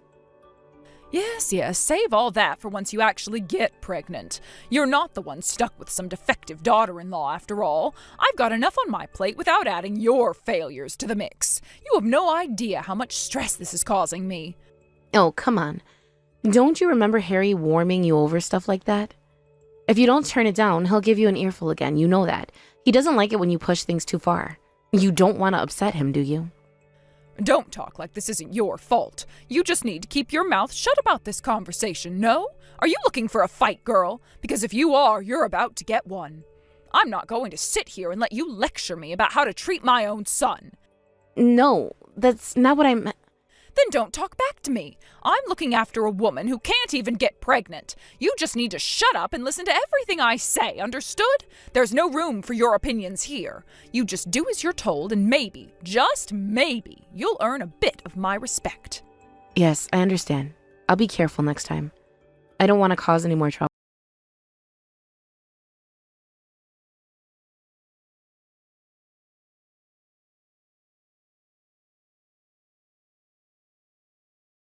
Hey, Sophia, Harry's off work today, right? Yeah, he is. What about it? Well, if he is, then you two need to come over right now. I'm serious. I've got something important to discuss. You hear me? We just went out right now. We can't come over immediately, Mrs. Miller. We had plans today, so I'm sorry, but we really can't. It's not like we're just sitting around doing nothing, you know. We have our own lives, too. Just shut up and come over. Besides, what's the point of spending his few days off with some hag like you? It's far better for him to spend time with his parents instead. I'm sure he'd agree, wouldn't you think? I'm sure he'd rather be here with us than wherever you dragged him off to. Don't be so selfish, Sophia. That's what you said last week, too. Look, we'll come when he wants to, so I hope you'll have us then. We're not ignoring you, but we've got our own lives to manage too, you know. You can't just expect us to drop everything at a moment's notice because you demand it. We have our own stuff going on too. That was last week. It's got nothing to do with why I'm asking you to come today. Today's different. I need you both here now. It's important, and I don't want to hear any excuses, Sophia. This is not up for debate. Look, today's an important day for the two of us. Can you please just let us off this one time? We've got something planned that we can't really reschedule. I promise we'll visit you soon, but not today. Today's special for us, and we've been planning this for a while. What important day, huh? Your anniversary's still months away, I know that much. So what could possibly be so important that you're putting me off like this? What's more important than family? What's more important than your own husband's mother? To tell you the truth, we've decided to get infertility treatment. Given my age, it's difficult to just get pregnant naturally, so we figured we'd do what we can to improve our odds. We have a reservation at the hospital for that today, that's why. It's something we've been building up to for a while now. What? Infertility treatment? Hang on a minute, are you infertile or something? Is there something wrong with you? Oh, why didn't you tell me sooner? I'm his mother, I should have been told about this. No, I'm not. A lot of people get confused with that, but infertility treatment also refers to when your chances are affected by age as well. It's not just for people who can't conceive at all. It's more about optimizing our chances. We're doing this to increase the likelihood of having a baby, that's all. It's a precaution. Oh, is that so? I didn't realize that. I thought it was only for people with serious problems. Not that there isn't anything wrong with your character, of course. If they find no problems, then our chances increases. And if they do find something, we'll get treated. We're just going for a general checkup to see where we stand. It's more of a proactive step than anything. We want to know what our options are and make sure we're doing everything we can. Yeah, well, whatever. You still need to come here right now. I don't see why this hospital visit has to be today of all days. Can't it wait? Why can't you just put it off until tomorrow or another day? And I've been telling you, we can't because we have an appointment. We've waited weeks for this, and we can't just reschedule on a whim. I'm sure you understand that. It's not something we can just push aside whenever we feel like it. Oh, screw the hospital. What does it matter anyway? You're still going to be as old as you are already. Stop wasting time and money on something as pointless as that and just come over. It's not going to make a difference. You're chasing something that's not going to happen. It's futile. Pointless? Weren't you the one egging us on to have a child? So why wouldn't you start saying something like this all of a sudden? It doesn't make any sense. You were pushing us to do something, and now that we're trying, you're telling us to stop? You can't just flip-flop like that. You're being so unreasonable. Yeah, like the treatment's going to have any effect. It's already over for you at the age of 38. Just give up already. It's not happening, Sophia. You're just chasing a dream at this point. You should know when to throw in the towel. You don't know that unless you try. We won't know if it's possible until we make the effort. We're not giving up just because it's hard. We're doing this because we believe there's still a chance, and we're not giving up on it. I mean, if my Harry's got the time to be humoring treating some hag like you, he should just man up and find himself another woman. At least he'd be able to have a baby sooner if he did. Well, if only you'd say you'll divorce him right now, I'd hear you out. What do you say? Think about it. Maybe it's the best for everyone involved. I've been doing my best to get along with you until now, but that's also part of the reason why I've been trying so hard to have a baby. But I guess it's all meaningless now. You'll never accept me, will you? No matter what I do, no matter how hard I try, it's never going to be enough for you. Oh, don't start crying on me now. I mean, surely you knew that this is how things were. My darling son went and married some hag, and to top it all off, she can't even get pregnant. Like in hell we could get along. It was doomed from the start. This was never going to work out, and deep down you must have known that too. I see. Then I've also had enough. There's no point in trying to please someone who will never be satisfied, no matter what I do. It's just exhausting at this point, and I'm done. I'm done trying to win you over when you clearly don't want me around. Good. I'm glad you finally got your head around it. So just bring my son here already. Oh, and you don't need to come along, understood? You can stay right where you are. Just send him over and we'll be fine with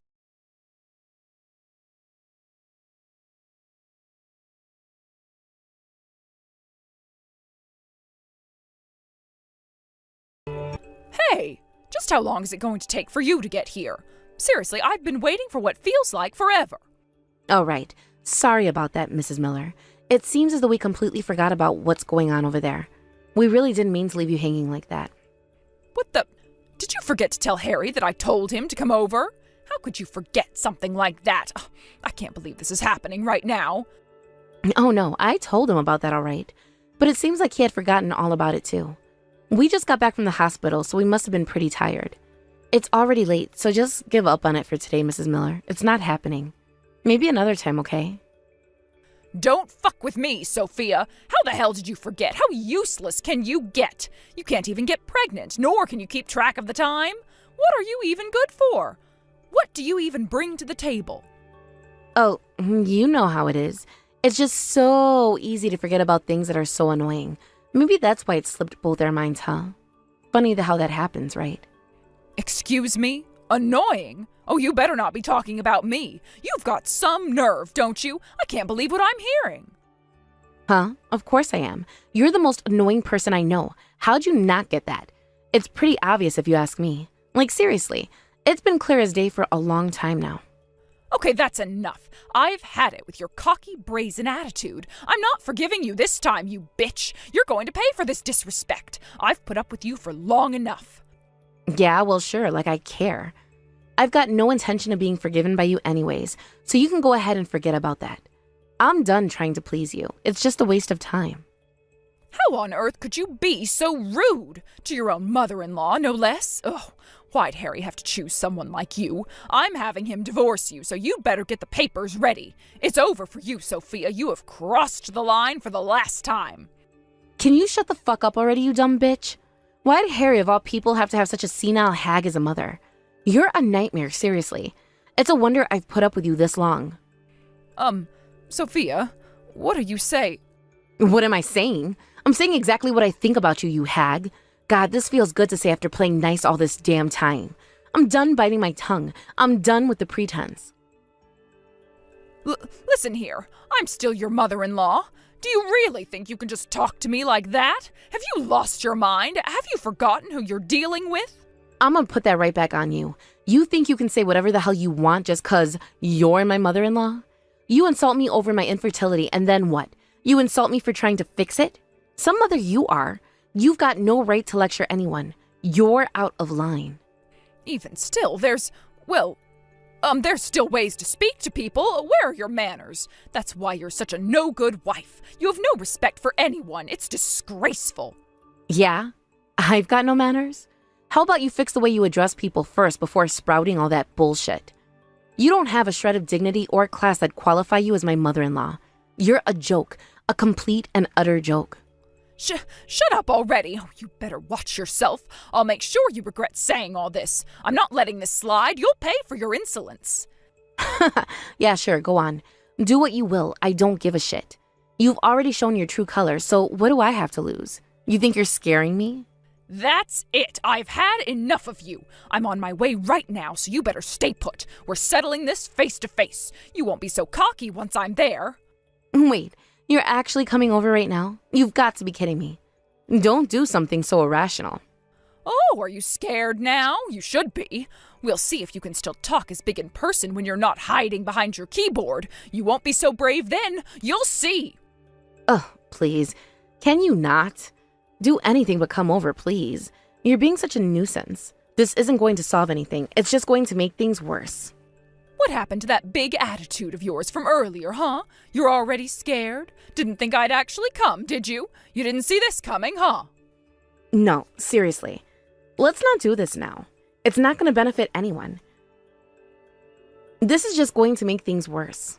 Please, don't make this any more complicated than it already is. I've already made up my mind. This has been a long time coming, Sophia. It's too late for apologies now. I'm going to make you regret ever crossing me. You're going to wish you'd kept your mouth shut. You have no idea what's coming your way.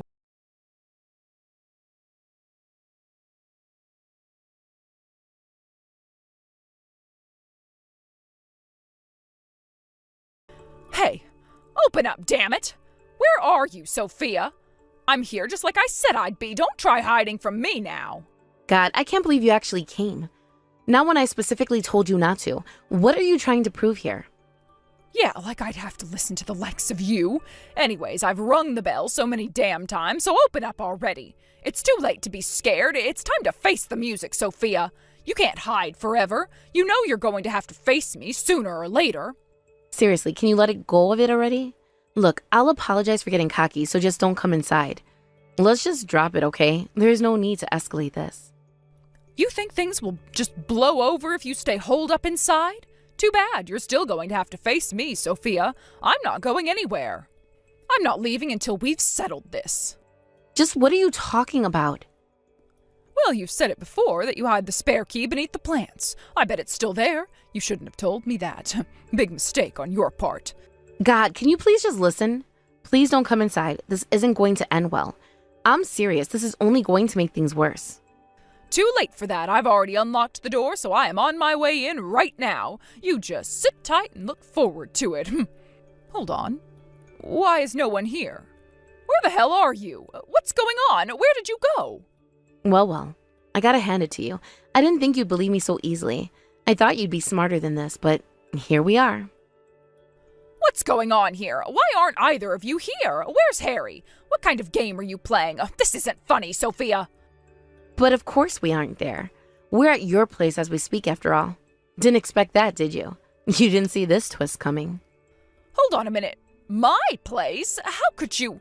Yeah, that's right. We're right here with Mr. Miller, too. We've actually been watching you over video. The mister can't believe you'd really break into our place. He seems pretty angry, but that's not my problem. You're the one who messed up. Wait. Huh? What's going on? I don't get it. This can't be real. This has to be some kind of sick joke. Here's another thing we forgot to mention. But we recently installed some security cameras. A lot of our neighbors' kids like to sneak into our garage to mess around, so we've been watching you through the same cameras. I gotta say, you did not disappoint. You were quite the spectacle. Why on earth would you do such a thing? What's watching this with my husband going to do? This isn't fair. This isn't how things should be. What? Can't you figure it out already? We literally have footage of you brazenly trespassing. This is serious, Mrs. Miller. You're in deep trouble now. All I did was go to my own son's house. How does that qualify as trespassing in any way? You can't do this to me. I am his mother. I asked you not to enter, didn't I? I didn't give you my consent, and yet you entered. So if anything, how is this not trespassing? Being Harry's mother has nothing to do with this. You crossed a line, and now you have to face the consequences. You should have listened. Did you? Oh, you couldn't have set this up, right? Oh, this has to be some kind of joke, right? Please tell me this isn't real. Well, I figured it was about time Mr. Miller found out about what sort of person the missus really was. And I had enough of your harassment, so I thought I'd get as many people onto my side as I could, you know? It's time everyone knew the truth. Enough was enough. Even still, doing something this underhanded, you've gone too far as my son's wife. This is unforgivable. Gone too far? That'd be you, Mrs. Miller, constantly insulting me in my condition, lending no ear to Harry's warnings. To top it all off, you trespassed in my house.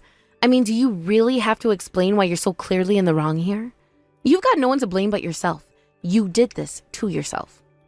Don't mess with me, Sophia. Do you really think you can get away with doing something like this? You have gone way too far. I'll make sure you regret this. You're not getting away with this. Really? Like, really? I'd be far more worried about myself if I were you right now. You're the one in trouble, not me. You're the one who should be scared.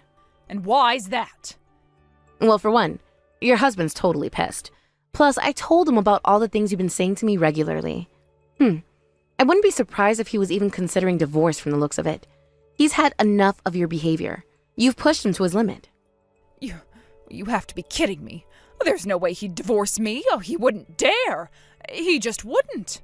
Well, that's for your husband to decide, isn't it? Also, it seems like your son's also had enough with you and your bullshit. Listen, how about you come back as soon as possible and apologize while you still can, huh? It might be your only chance. This could be your last shot. You cocky little... This is all your fault. You take responsibility. I am not the one who should be apologizing. You're the one who started this. Hey, if you're going to talk about who's responsible, maybe you should go look in a mirror. I mean, once you manage to get your head around that, I think it'd be best for you to tone it down, moving on. Nothing sucks more than being that one cocky in-law, right?